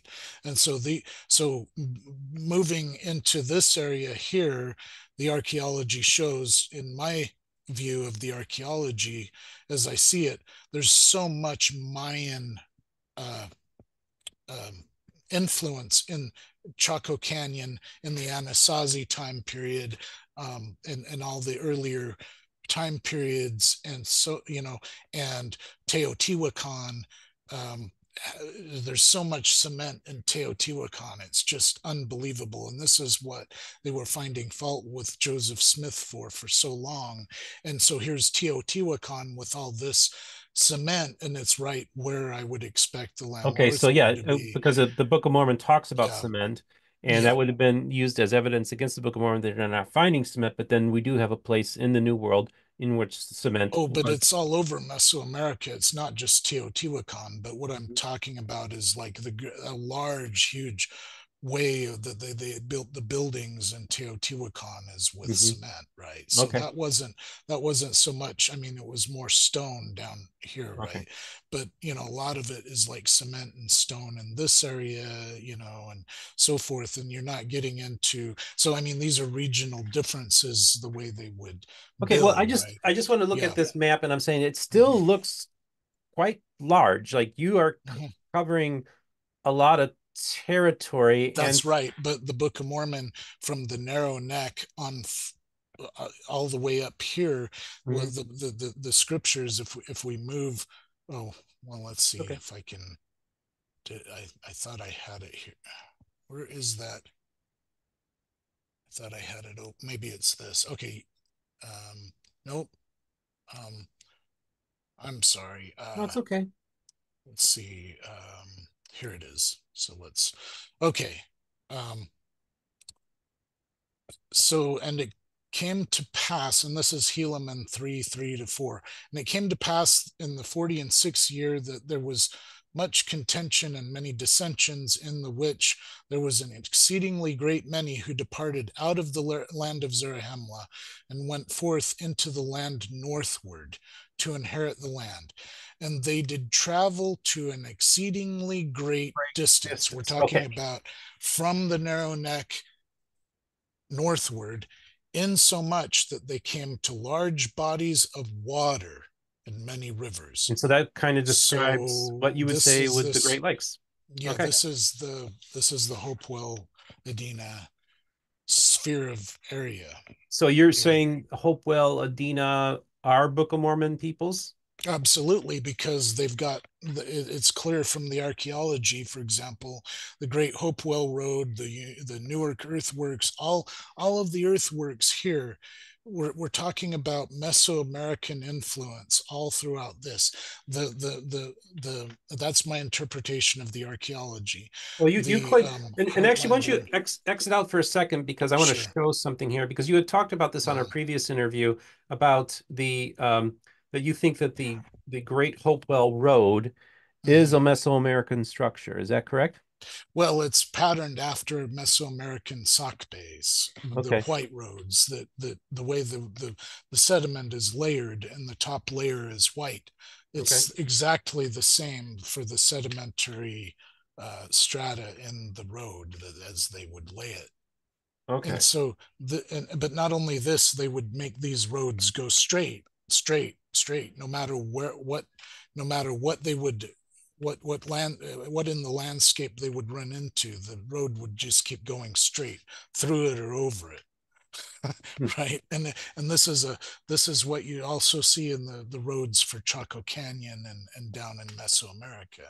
So I mean, there's a lot of, I mean, there's just a ton of Mesoamerican influence. A Heartland person, with the multiple working hypotheses would say, okay, well, my take on that is that it went the other direction. Well, in the Book of Mormon, the direction of when people were moving into the areas that were not previously inhabited, it was northward, it wasn't southward. Okay. And the So same with I the want to ask you now archaeology. because Mhm, I'm trying to get a real good visualization here because mhm. within the Heartland model, the Adena are Jaredites, Yep. but are they? And then what about Mhm. the Olmecs? Are they Jaredites as well? I mean, can you talk about? Well, the archaeologically, as I understand it, as I've studied it, the Olmec, they have a lot of influence in their trade networks with the Epi-Olmec and other peoples all the way up into Poverty Point, Louisiana, and all the way into Florida. Okay. And then at this same exact time period, a little bit later than when the Olmecs first started down in Mesoamerica, you've got the Adena. And if the Jaredites were destroyed in New York, that the implication is clear. The implication is that the Olmec and the Adena and the poverty point culture and the Epi Olmec, they were all Jaredites in terms Okay. of Well, that's we're not talking about all the peoples that mixed in with the Jaredites, though. okay. I mean, we have to take into account all of the peoples that would have mixed in that were already in America and so forth and so on, right? But once these people had a nation, these people were all part of that. Does that make sense? And so Okay. it makes no sense to say just because a In other words, you Jaredite, could yeah. Jaredite culture, Mm-hmm, you could say these were mm-hmm. culturally Jaredite people. Is that what you could say? Yes, Okay, that's one way to look at it. Okay, that's interesting. yeah. So now, so yeah, because we have two wars of extermination that happened in the Book of Mm-hmm. Mormon, and the final the battles take place in the same spot in Yep. upstate New York, Hill Cumorah. Now, another Mm-hmm, question I have for you about this geography model is a lot of the mm-hmm. Heartlanders believe that that the landing point that Lehi's party actually circumvented, didn't go down through the Pacific, but they went through the Cape of Good Hope. They went up through Africa, and then the trade winds routes naturally took them to Florida, and they believe that maybe Florida is the landing spot for Lehi's party. Where in your Mm-hmm. model does it take place? Well, I don't really have any clear kind of No skin in belief the on game on that. that one, or you do have it? The reason that I don't is because I look at things in terms I don't have any like real I don't like to tie myself down when I change my mind, but also I don't believe that we can really nail things down in terms of cities and I mean, we can look at ancient structures, we can look at time, when things were dated and this and that. A lot of other geography buffs love to try to take things down, including Lance Weaver, down to looking at all of these ancient settlements and ceremonial centers and temples and so forth, trying to nail down cities. I think that that's a recipe for just it's just not you can't get that specific in my mind. I don't Well, and believe. I think it is And interesting too, because I mhm, think that even within the context of the Book of Mormon, mhm, we do see a great destruction happen in the land mhm, in when Christ comes to the New World, and whole cities are swept away, right, and fall mhm. into, so we know that it's going to be difficult to try to identify these places because they were Um, basically wiped off the face of the earth in some cases. Now, of course, we had yeah. 200 years of a proto millennium happen, and then Mhm. rebuilding and all this kind of stuff. But it's kind of would that be one way of looking at it too? That why it would be difficult to pinpoint cities because some of them I, just were lost to history. I'm Yes, in terms of the ones that were swept away and buried by volcanism and stuff like that. Okay, but Okay. we're talking on a level of cultural heartlands, and so when we're talking at that kind of a level and also continental level, um, see, I'm a person that really gravitates towards science. I've always really scored high in science. Just I'm a scientific kind of thinker in Mhm. terms of things that are in the periphery of the gospel and things that are in that where they have nothing to do with the gospel and so forth, and where the church takes no position. I feel suddenly that I'm able to take a position that I no longer think that it'll make me unworthy or something to take uh you know to be an evolutionist, for example, right? So I take archaeology really seriously. I don't believe in trying really hard to explain things when archaeologists have kind of explained them. And So so when in terms of trying to make a different explanation than what the usual explanation is, so I don't basically, really, this I think we want to get it out yeah. there because it's interesting. Because Mhm, when Rod Meldrum came on my program the first time, it was the first time he explicitly linked mhm, in the Heartland model with young Earth creationism. yeah. That's in his model. There's others Mhm, that are Heartlanders who don't feel that way. So yep. you're saying that you are not a young Earth creationist. That you Not at all. Okay, Well, so you I was sort of halfway young earth creationist as a kid, but my dad, he was going to be a geologist at one point, and he took a lot of classes, graduated cum laude and everything before he got sick, and he was really really conversant with the sciences. But I was, in terms of being an Orthodox LDS, I was right there with Joseph Fielding Smith and McConkie saying evolution is evil, evolution is evil, right? okay, And no death before Adam. Oh, all of these people must have been some other people, right? right?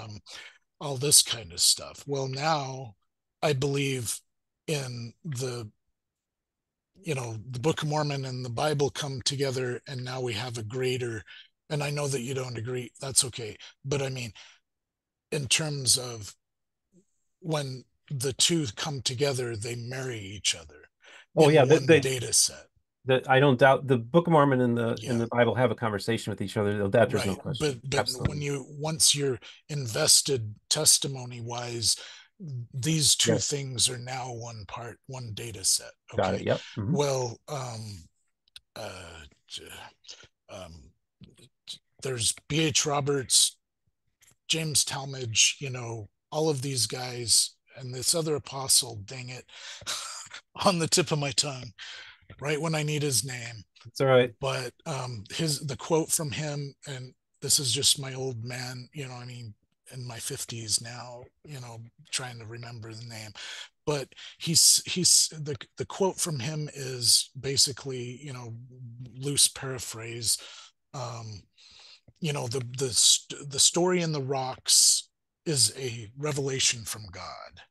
And Okay. as the 19th century opened, the story of the rocks and the interpretation began to come clear, right?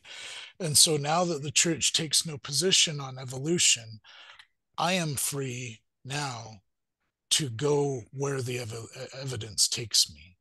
Okay. And so now saying, okay, how is it that I have 6% Neanderthal DNA? Simple. Neanderthals were my ancestors, mixed in with Cro-Magnon or Cro-Magnon, is the way some people pronounce it. Hmm. And but what do I do with Adam? Simple. Adam was in the garden. Adam left the garden. He had kids. Their kids met up with Native Americans when they were in America. They intermarried. When Noah left, what I believe where he left was South Carolina, because Joseph Smith says so. He went to Sumer. He didn't land on a he didn't land on a mountain. He landed on the coast of Sumer, according to the Sumerian and Babylonian flood epics. Okay, and incidentally, the place name Ararat, the original version of it is Eridu or Iritu. It's not Ararat. Eridu is a place name on the coast of Sumer. That place name migrated up into Turkey. Hmm. Okay. It's Oh, that's not interesting. the Sumerian word for mountain and land is Kur, Kur. The cognate to that in Hebrew is Har, meaning land or meaning mountain. So the originals for the flood of the original, you know, accounts would have been Kur Iritu or Eridu. It wouldn't have been mountain of All Ararat. right. It would have been land of Well, Iritu, this the is coast of Sumer. Okay, okay. so Noah's voyage is global, but the flood is in America, local. Okay. Do you see? The flood took Noah out to sea, All right. but um, places like that the okay, the Galapagos. There we go. So you can't tell me that all of these species in the Galapagos, where their fossil record goes back so far, that there was a big interruption at the time of the flood, that they did the backstroke to get Right. to Noah's Ark or to get to the mainland, go across the Americas, get to Noah's Ark. A couple of them get on the Ark. They go to Turkey, and then they come off the Ark and then do the Well, right backstroke back to all the where way their back. ancestors' fossils were. I No, mean, it yeah, doesn't work that way. This right. is called continuity. This is why the global flood is not plausible. But this also means Joseph Smith also said that Noah launched, or according to the secondhand accounts, Yeah, yeah. that Noah launched from South Carolina, from the coast. Okay. Years ago, probably about 15 years Uh, ago, there's some Latter-day yeah. Saints that put out a video on YouTube saying they found the Mhm. spot that Noah's Ark was Mhm. built in. I can't find that video anymore. It's like it Not must have when been it was removed. built. No, not when it was built out of wood. They did. Yeah. just Well, like just like they're not finding it on a mountain when it landed on the coast of Sumer. right. When I got you. Yeah. So no, we're not going to find the Noah's Ark on Mount Ararat, is what you're nope. saying. Okay. So all those evangelicals who for Mhm. decades going up, scaling up that mountain, trying to find Noah's Mhm. Ark, they're wasting their time. Yeah, because the Gilgamesh epic, the Susudra epic, all of these place Noah at in the area of the mouth of the two rivers, the delta of the Persia, or the Euphrates and Tigris. Okay. And it says that it was in the area of Dilmun, which, the place named Dilmun, now they apply to that one, whatever that name of that island is in that area. Okay. Yeah, but anyway, it's that in It, that area, well, right? we So digress. We yeah, digress, yeah, but yeah, it's an interesting. I yeah. love that you're an original thinker Mhm. and that you are basing everything on the actual scholarship, on Mhm. science, on you're not trying to find evidence that anything that looks like that something might fit into your model, you'll take and without, in other words, you got to make sure that whatever evidence you're going to present has been tested rigorously under the scientific method and that it's Yeah. accepted as a factual artifact by Mhm. mainstream scholars in science. Essentially, that's what you're saying. Right. Let me share this real quick to get to get back to Yeah, what I omitted before when I was talking about the Book of Mormon model, so I can wrap that up yeah. if that's okay. And No, then, yeah, no. Hey, we took an excursion with yeah, Noah. sorry about that. That's probably something that should have been a whole nother podcast or This is something. great, though. I like it. Um, I like having these conversations, and I know my so audience does too. Okay. so this is a view, in terms of that limited area, right? Here's Mhm. the South Desolation. Something in this area is the narrow neck. Richard Hawk, and some others, people, Joe Anderson, and some of these other guys interpret this kind of thing, this kind of corridor going along here and then up through, this kind of thing where there's kind of a narrow pass right here, incidentally. They interpret this as the neck because they say, okay, this corridor is a narrow neck. All right. Um, so, but then you could say also maybe it's the isthmus. Well, we're talking archaeologically now because with Mesoamericanists, because again, I am one now in terms of my land southward.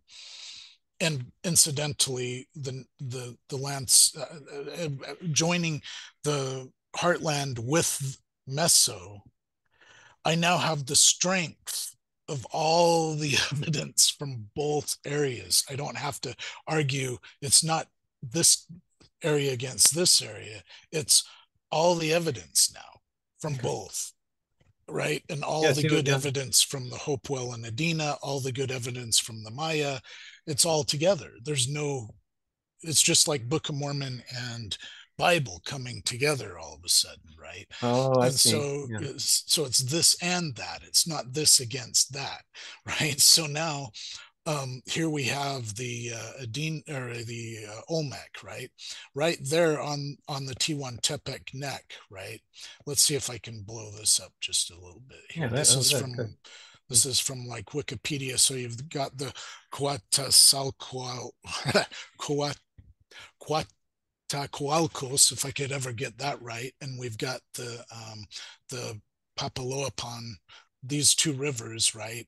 These are the main river systems for where the Olmec were. These are the main cultural centers of the Olmec. So all of this archaeologically, and I'm, this is my opinion. I don't, but there, these in terms of high civilization are just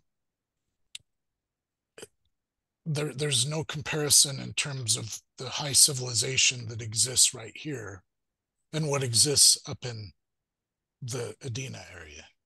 Mhm. Um, and so for a Heartlander, you would say, oh, well, this is a totally different area. That's fine. I used to say that. That's nothing wrong with Well, that. I just want to understand. So this is Jared. Uh, This is what you believe is the Jaredite lands. yeah, Um, okay, being the but Olmecs. the How reason, go how ahead. well, I just want to know, like, how are you able to tie in the Adena to this high civilization that you say does not exist up in North America? Okay, it's because of trade networks. Okay. Trade networks, um, the trade network of these people, um, this particular, the Olmec, there's another set of peoples called the Epi-Olmec. Okay, they're up further north, and the Epi-Olmec and the Poverty Point culture and all of those cultures into Florida all form a trade network. That means that they were all interacting. Right. Whether So they all had the same origin is but not how do really yeah, the well, how do point. you but I mean, I know you mentioned that earlier, but I Mhm. just want to understand how you can tie that into the mounds of the Adena culture to these cultures. You've tied those Yeah, together, but how do you tie because that with them? because the reverse is true also. The trade network of the Adena went down into the Epi-Olmec and Poverty Point cultures. All right.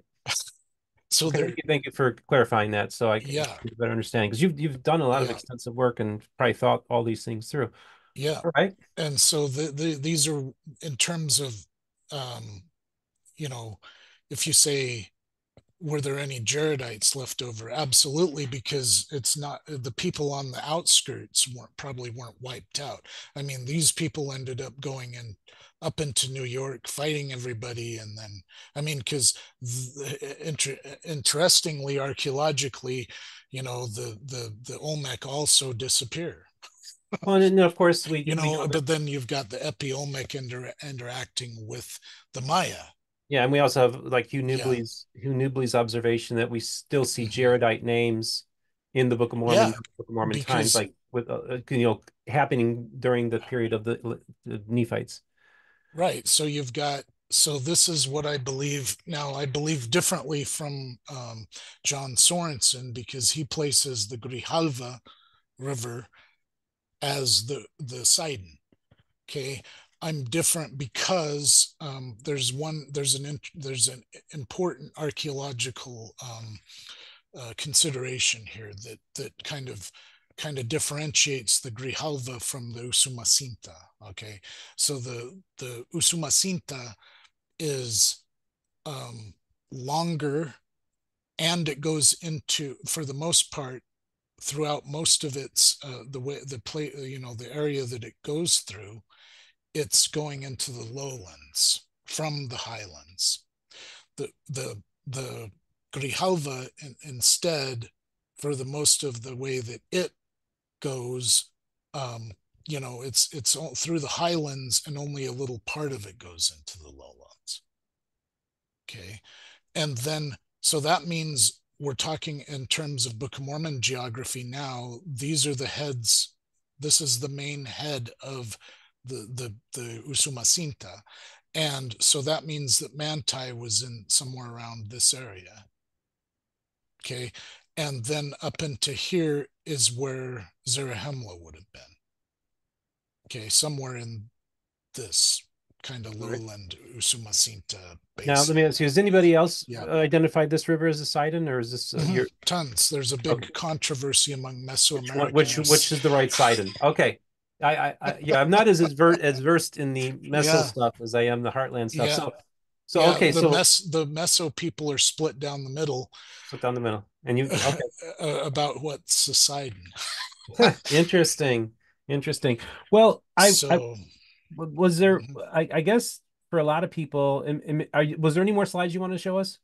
I'm trying to remember. I think that might be the last one, but this one, like I say, is you know, the to me it's the best candidate, and it's because like I say, most of this, oh, there, I'm sorry, one more thing, and that is not only that it's for most of the area that it runs is in the lowlands. um, the archaeology is that the Epiolmecs and Zapotecs were up in here, okay, in the Grijalva area. Not, I mean, some Maya, but I mean, there was a mix, but primarily Zapotec, Epiolmec, this kind of thing up through here, right? This is Maya. This is like totally Maya, okay? And here's the important criteria: is the Maya came originally. I mean, they were up in here for long time periods, but the first one of the first parts of the Maya organ or civilization in the Book of Mormon time period appeared here first in the highlands. That's exactly the pattern we expect to see in terms of Nephites first inhabiting the highland, land of first inheritance and land of Nephi. Okay, then then you have these migrations in the exact right time periods going down into the Usumacinta basins areas. So it all fits to me. All right. So yeah. Wow. Thanks for sharing So this. yeah. So that's that. So we Um, got ourselves a new contender for a different model. What are you calling this model?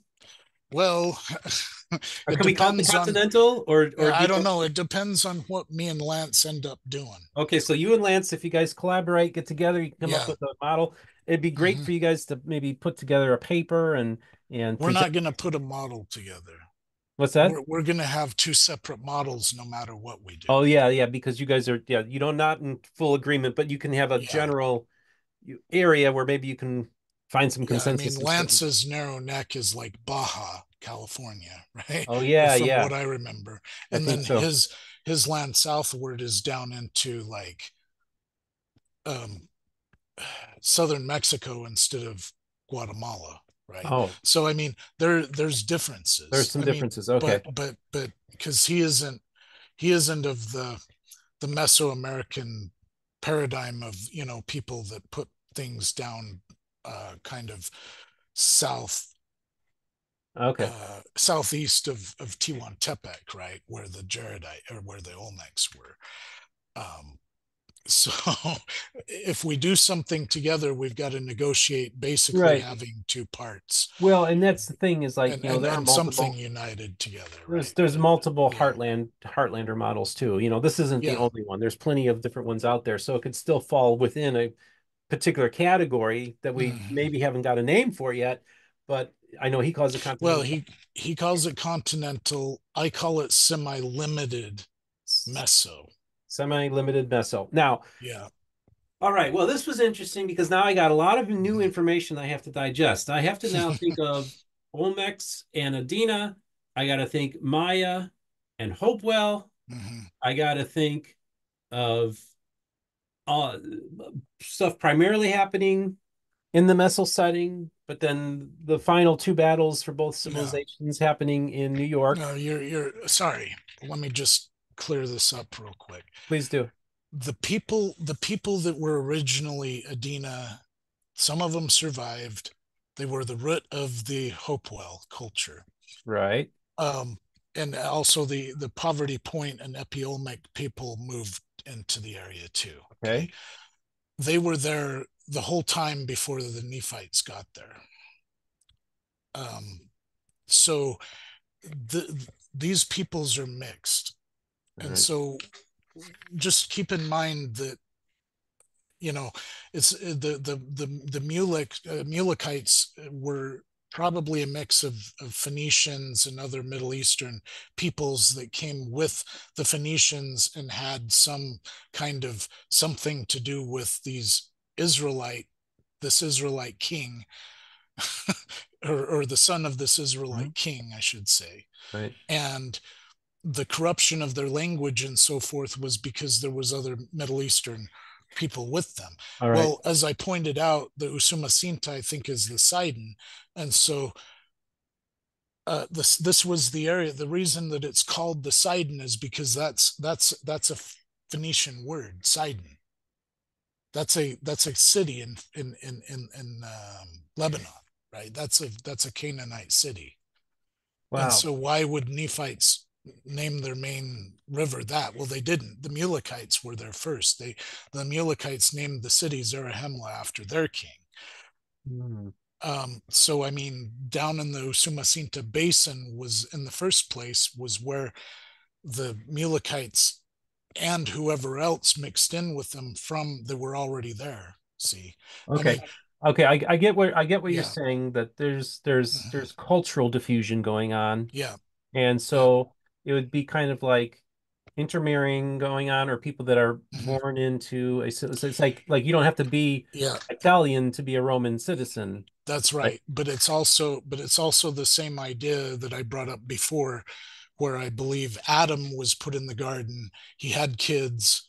The kids had kids, but then later they met up with these people that were from the bloodlines of, the people that were already on the planet before Adam was, right? Okay. So Right. now we're hybrids. We're hybrids. So I mean, this is why I'm a descendant of Adam, and I'm also a descendant of Neanderthals, right? Because I'm a hybrid. Well, here we go. All of these people mixed in together, and there was no purebloods. But then that's why Mormon had to distinguish himself and say, I'm a pure descendant of Lehi, because he's distinguishing himself from people that were mixed in with Okay. So that Mulekites. And answers why yeah, maybe that kind of is a mhm. hint in the Book of Mormon that there were other peoples that inhabited the land. Yeah, Because of course, yeah, because that was one of the criticisms that basically the Book of Mormon was the story of all the people, how all the New World was peopled, and you're saying there were yeah, people here but before anybody landed. I'll say one controversial thing, Okay, and that good. is if Adam was in America and there were people here already, who was it that Cain and his descendants intermarried with? Well, they weren't Africans. And how did they get a darker skin color? Well, they intermarried with Native Americans when they encountered them. All right. Well, that's Mm-hmm. interesting. Yep. I think you bring a lot of interesting. Now, I wanted to ask you, Mm-hmm. we're having a really good, extensive conversation. I think we've covered a Mm-hmm. lot today, and I know you Yeah. want to talk about your FAIR Mormon experience. Would you like to Um, talk about that now? yeah, but this is something that won't take very long Okay. because so So you basically, Larry Paulson, go ahead. well, I just want to kind of get a timeline here. So Mhm. what year when did you actually develop this model? Give me the time. 2005 was when the electronic copies of this thing were Okay. going So around. 2005 is when your model first, and essentially, okay. And okay, so Mhm. that's 2005. And then what's so interesting about your Mhm. story is that you end up at Fair Mormon, Mhm. but then interestingly enough, you kind of at current days, you've kind of ended up back in the Heartlander camp in one sense. So maybe talk In a about that. sense, yeah, Yeah. okay. So 2005 again. This comes out electronically. Um, it's spreading around for people that know me and so forth and whatever. And then come 2008, Larry Polson, another guy that I knew from my early days, from my Yahoo email group and so forth. He was a member of FAIR. He was an M2C to Kimura guy, and then he was he was talking to him about me. He's like, here's this guy, he's no longer a Heartlander, he has this history, we should bring him on, so they extended an invitation, and I'm like, are you kidding me?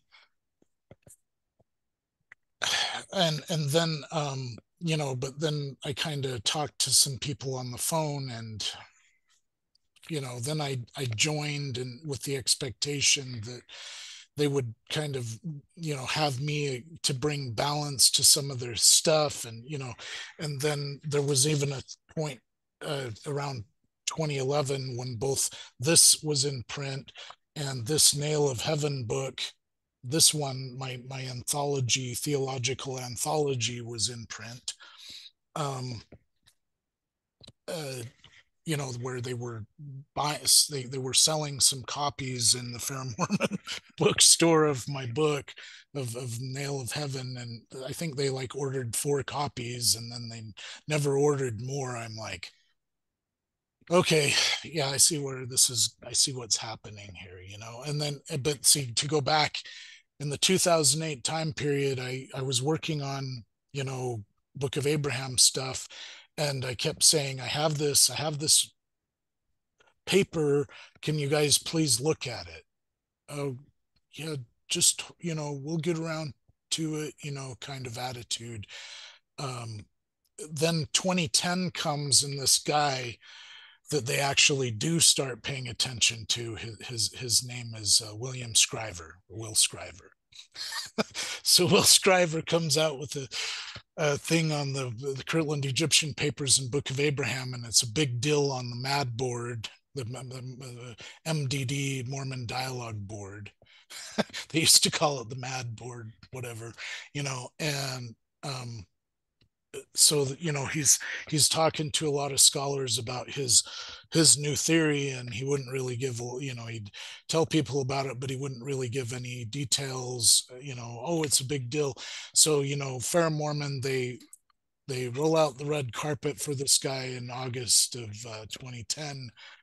And so he it turns out to be something kind of like, me and Kerry Shirts, my friend, he's in the back, I'm in the back, we both have camcorders, we're filming Scriver's presentation. And then Scriver says, okay, I'm done, and now I'm going to present John Gee's paper because he couldn't make it today. So you can see what was happening there. Supposedly he couldn't make it, but I believe, this is just my belief, I have no evidence, that this was their way of saying, this is the anointing taking place, right? John Gee is giving William Scriver his paper to read. Mm-hmm. This is, he's being knighted, So right? basically, no, what you're seeing is that Yeah, it's being canonized. that's right. That's right. And So just to so, clarify, so this whole yeah. time you were told that they would Mhm. work with you in putting out your Book of Abraham research. Then this guy kind of jumps Well, in. they weren't really saying that. They were saying, "Oh, we'll get around to We'll it get when around to it. They're kind yeah, of okay. mhm, And then okay, so at this point, yeah." and then you realize, oh, the game's up here. They've already kind of Well, yeah. I mean, I'm like, look, I have, and then I send him an email. I'm saying, this is my submission. Right now, I'm submitting this to you because this other research is coming out. Everybody's making a big deal about it. You can consider this my submission. Because you said that you were going to get around to it, and whatever, and and then Kevin Barney emails me back, and he says, "Yeah, well, your paper is also being considered." Right. But then they would never, I'm like, how, okay, this is, Will's stuff is coming out. Are you ever going to say anything about mine? Are you ever going to do anything about mine? Oh, yeah, you were, but it was always this kind of almost gaslighting kind of thing. Right. And then as time goes on, I'm just like, why am I doing this? I mean, and then, but also Brant Gardner, incidentally sent me this email that said in 2008, he goes, "Hey, did you know that this guy, I mean, I knew about um, Rod, Meldrum, before this, but he's like, did you know that this guy is claiming that he invented your theory of on the Heartland?" I'm like, what? It's like you can't. It's like the book is there. You can't claim this, And so they got me riled up against Rod, and I was like, online, I was back and forth with Rod, and and then I started to realize, wait a minute, what did he really, because they're like, oh, he's claiming this as his own, they used, it's like, no, it's not plagiarism. What are you talking? It's like, if somebody believes in your thing, how is that Oh, so plagiarism you're if they're saying that they were just, saying that Rod was going around claiming to be the yeah, Heartland, but that's not really but what that's not he what was. happened. No, because he was just kind of saying, yeah, this is great. I believe this is cool. Yeah, because Rod So the doesn't come in riot, the scene until a few years after. well, Um, no, it was about 2003 that he put out his DVDs. So right. but I'm saying that Yeah. when I joined FAIR, all of a sudden they're trying to get me, or Brant. I had forgiven him and stuff, but he's all saying, "Oh, look, he's claiming, this and that," and I'm like, and then I find out the details. I'm like, no, he's not. And you're getting me all riled up. What are you talking about? And then they start publishing stuff. Fair. And people like Greg Smith are publishing this thing saying, yeah, Ed Goble, he came up with this theory, and and Rod and Wayne, they aren't giving proper attribution.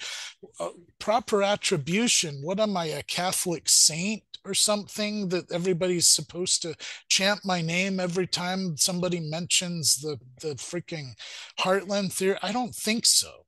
Mhm. It's something that, when I signed away my rights to that book, that became Wayne's property. Yeah. Excuse me.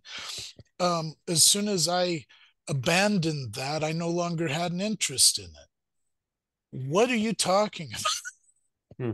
you know and so I went over to Rod's house in 2010 after some of this cooled down, and I'm like, I'm sorry, sorry that I got riled up, that they were riling me up, but it didn't stop them from trying to use me, as another freaking pawn in their game against Rod, and against Heartlanders, getting me riled up. And then they start publishing this stuff saying, oh, they're claiming, and they're not okay, they don't care about my research that I'm trying to submit to them about the Book of Abraham.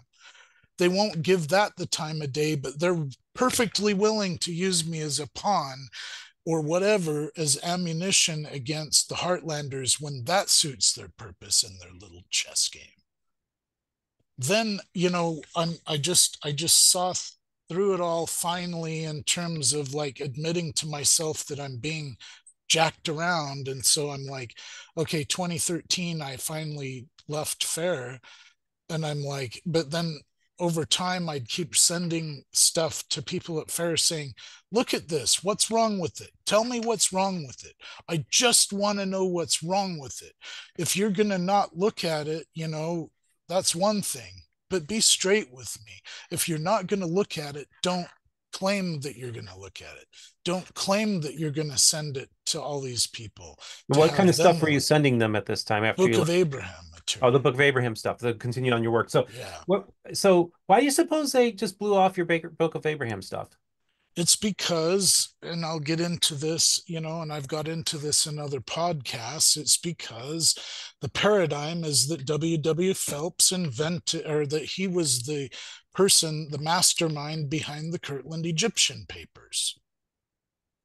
And also the belief that the Hor Sensen papyrus, the Book of Abraham papyrus, in terms of what they see, that it has facsimile 1 and facsimile 3, those are clearly taken from the Hor papyrus.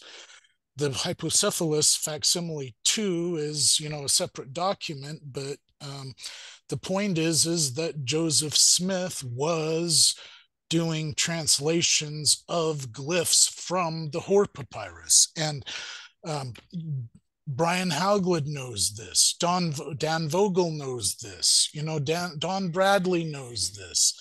The list goes on. Carrie Schurz knows this. They all agree. Joseph Smith was, and I mean, but he was the mastermind behind the Kirtland Egyptian papers, and he was trying to Yeah, do translations for the Hoare Papyrus characters. Bruce Van Yeah. Orden wrote the book on W. Phillips. Does he take the Mhm. where does he stand on that? Do you know? I can't remember I'll him have to ask him. specifically, but Uh, we're talking, but anybody that, and John Gee and these people will say, well, the Hoare Papyrus, it's clear that those don't translate. I'm like, really? Okay, and this is the basis of my new book, by the okay. way. Right, which we will get back to when you come Yeah, back on to talk about the Book yeah, of Abraham. but That's you can take this much right now. Joseph Smith in the Kirtland Egyptian papers translates Hoare Papyrus glyphs, and they do translate. ah, Okay, so okay, great. I yeah, love it. but Love it. they are Tayet, TJT, in Egyptian. They are images that can be applied um, uh, interpretations just as any image in a facsimile. This is why they aren't, in that sense, they aren't text. They are pictures. Okay, so anyway, go right ahead. Okay, well, okay, Mhm. that gives us. So I'm looking forward to reading that Yeah. book, and which is what so I find so fascinating is to kind of put a bow on this whole conversation. Is that you've kind Mhm. of found your in your own unique way found your way back into the orbit of the That's right, Heartlanders. because the people that are open to things that where they're defending Joseph Smith, guess what? I'm defending Joseph Smith when it comes to the fact that he was the person that was the mastermind of the Kirtland Egyptian papers. The Heartlanders love that. All the Heartlanders that I've talked to about that, they love that because their thing is that they're trying to support Joseph Smith. Well, yeah, right. And so here we go. Here's another alliance that where I found people that I can actually do that I can actually do business with. It's because the FAIR people and the interpreter people lost the opportunity. And so, like I say, when I tried to publish my, some of my articles that turned into uh, chapters in my book, Jeff Lindsay was trying to help me get some of those through, but the reviewers would say, "Oh, well, this we know that Phelps is responsible. So first, you've got to prove that Phelps was the one, or that Phelps was not the one." Responsible for the Kirtland Egyptian papers before you can even argue this Egyptological stuff. No, no. See, that's not the way that, and they would argue with me, of course, but that's not the way that peer review works, because peer review is not supposed to be a litmus test for belief. It's supposed to be something that that doesn't require you to give up your core ideology. Is something that's supposed to see, okay, is this logical?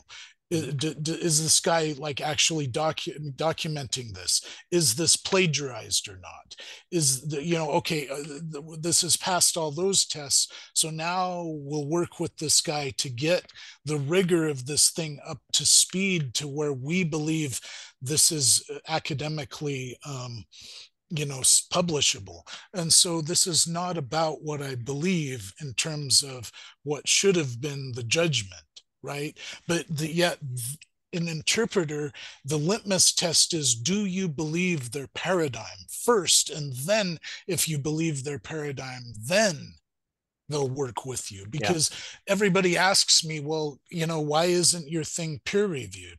Well, how the heck do you get through peer review if there's a litmus test first? Because it's not about how rigorous it is. It's not about whether it's academically rigorous, because they work with you on that. They will take you through that process and make sure that by the time they publish that thing, that it's rigorous and that the arguments make sense. All that is just sort of icing on the cake in the process. They take you through that. And so if you can't get through the litmus test of the belief test first, they're not going to publish your thing at all. Right. Well, You see it's what I'm saying? yeah, So it's yeah. like you It's can't, interesting. It's it's very like, don't it's ask me about peer review. yeah. Don't ask me about, oh, why don't you have credentials? William Scriver didn't have credentials for the Book of Abraham. He was a senior software engineer. What Yeah. am I? I'm a senior software engineer. Mhm. What credentials do I have? The exact same credentials that William Scriver has. Yeah. So Excuse me? it's I just feel Mm-hmm. there's so much has happened to Yeah. you, and you obviously, you've suffered PTSD, and I just want to let you know Mm-hmm. that I just want to just lift you up in prayer. Sorry for raising my voice. No, no, it's fine. It's good. You bring passion Yeah. to the table. I think it's really Yeah. important. But I just want to keep. I'm going to be praying for you, Ed, because Yeah. I you're still going appreciate through a it. lot of pain. And people Yeah. who are suffering PTSD, I've suffered it as well. It's really important that you have a voice and you get your story Yeah. out there. And I'm glad you're able to come on And the MBR today and to I talk know that about your story. I appreciate that. And I know that we talked about this the last time we tried to film this, but I'm going to say it again. How freaking dare they do this to Jonathan? Jonathan Neville. Neverland. How the frick? I guess what? I found an article the other day on archive.org that's preserved on the old BAMF site, Book of Mormon Archaeological Foundation site, that's from another FAIR member, where he, in the very title of his article, and let's just go ahead and say it, it's Rapley. And in the title of his article, it says Neverland. And this isn't even Mike Parker. And I can prove that this article is out there on the BAMF, the old site. And that's the title of the article. It's in the title, Neverland. And this is 2015, by the way, when the BAMF published that. Hmm. And that's not even Mike Parker. How dare they? They're doing the same thing, the same pattern, what they did to me, to Jonathan. How freaking dare they? How freaking dare they? Thanks, Ed, for your Yeah, passion there. And I yeah, didn't know if you were going to talk about that today, but yeah. it's funny because I've recently been a victim of attacks from some of those people as well in that Mm-hmm. orbit. Um, and I'm trying my best. I'm actually in talks with people that are trying to reach out to these people to try to see if we can have a civil conversation. And I tell them, I said, look, I've spent 3 years trying to have civil conversations with these people, and Yeah. they ignore me, but they will attack me. And And if you people at FAIR think that you have any freaking leg to stand on after all that you did to me, and all the gaslighting and crap that you did to me, and what you did to my first book, making me lose thousands and thousands and thousands of dollars, and everything that you did to me, I mean, I'll be happy to be a part of the Heartland people group again, although I'm not going to be, I mean, I'm an evolutionist, I'm an old earther, I'm a different paradigm for Book of Mormon studies, but I go to where I recognize that I have true friends, because the way, I mean, just there's no excuse for you people. Go ahead. okay, Crap. some strong words there, man. I'm glad you were able to, talk about this. I think it's important for you Yeah, to get this off your chest and yeah. so I appreciate you you sharing this with the audience. And yeah, this is, I guess, really honestly, Ed, and as I was Mhm. talking, as you were talking during the thing, I thought to myself, for the haters out there, the people that do this to people like me and to Jonathan and Yeah. you, we're human beings. Right, We, but we, you we, know, if you people attack me after this and you put a bunch of crap on this, it's like I'm on my 50s now. Yeah, I've got PTSD, but you know, it's like I am coming, it's like I do have it together enough now to do this online stuff. So okay. I mean, you know, attack if you must, but you know, it's like whatever for me Yeah. now, Well, it because the sounds to PTSD that I suffer now is from the past. and so Yeah. that's the thing is that it sounds to me you've had issues with bullies and for a large part of your life, not just in your childhood, and now Yeah. you feel like you now have the Doesn't tools even that you have the doesn't even go into the bullying that I had on the martial arts side of things either, but I'm not even going to tell that story. but just that Yeah. now you have the tools to be able to maybe stand up for yourself now, Yeah. and so put that out there. So hey, for those of you at FAIR Mormon, now I do hear from some of you, and some of you are fans of the program and enjoy the work I do and have complimented me. I want to say that there are good people there, but I also say that I've seen a lot of the same stuff personally happen to me, and it's ugly.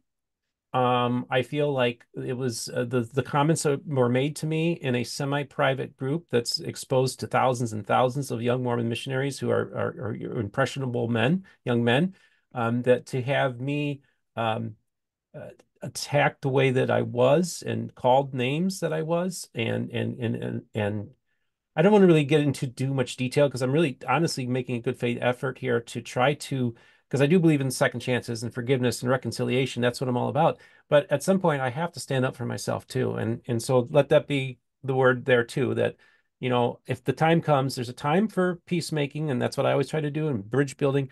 But there is also a time to stand up for what's right and fight for yourself and your beliefs. So, uh, But this is it, guys. I mean, I am never going to have anything to do with you again. yeah, I understand. Yeah, You're not going to suck me into your little orbit where you're going to be able to gaslight me. That's all I okay, have to say. all right. Yeah. Okay, my friend. Well, I want to thank you so much. Were you able to cover everything you wanted to I cover think today? so. I think Okay, so. good. Good. Thank you. Thank you so much for coming Yeah. on. And folks, I want to hear what you think in the comments. We're going to have links in the description here to everything that we talked about today. Very fascinating stuff. I'd like for you to send me a screenshot of that Neville land thing. That's very interesting to me. That it sounds like it was Oh, I can give you the link where Oh it's yeah, send me the link. preserved on Yeah, archive.org. send me yeah, email You me the can't link. manipulate these because they're Okay. archives and the timestamp is what it is. Okay, well, we'll check So that out. yeah. We'll do some more Okay. investigating, which we're known Yeah. for doing here at Mormon Book Review. So, Mhm. folks, tell us what you think about this episode. I think we covered a lot today, and it was, I think, a very powerful episode. I think it's also a very important episode to document the oral history of the early days of the Heartland movement, where it came about, some of the influences that were involved in this whole thing. You were a major player, and you helped birth this movement. And then, Mhm. interestingly enough, you find your way in the Fair Mormon's orbit, and now you're back in the Heartland orbit in your own unique way, which I think is kind of Mhm.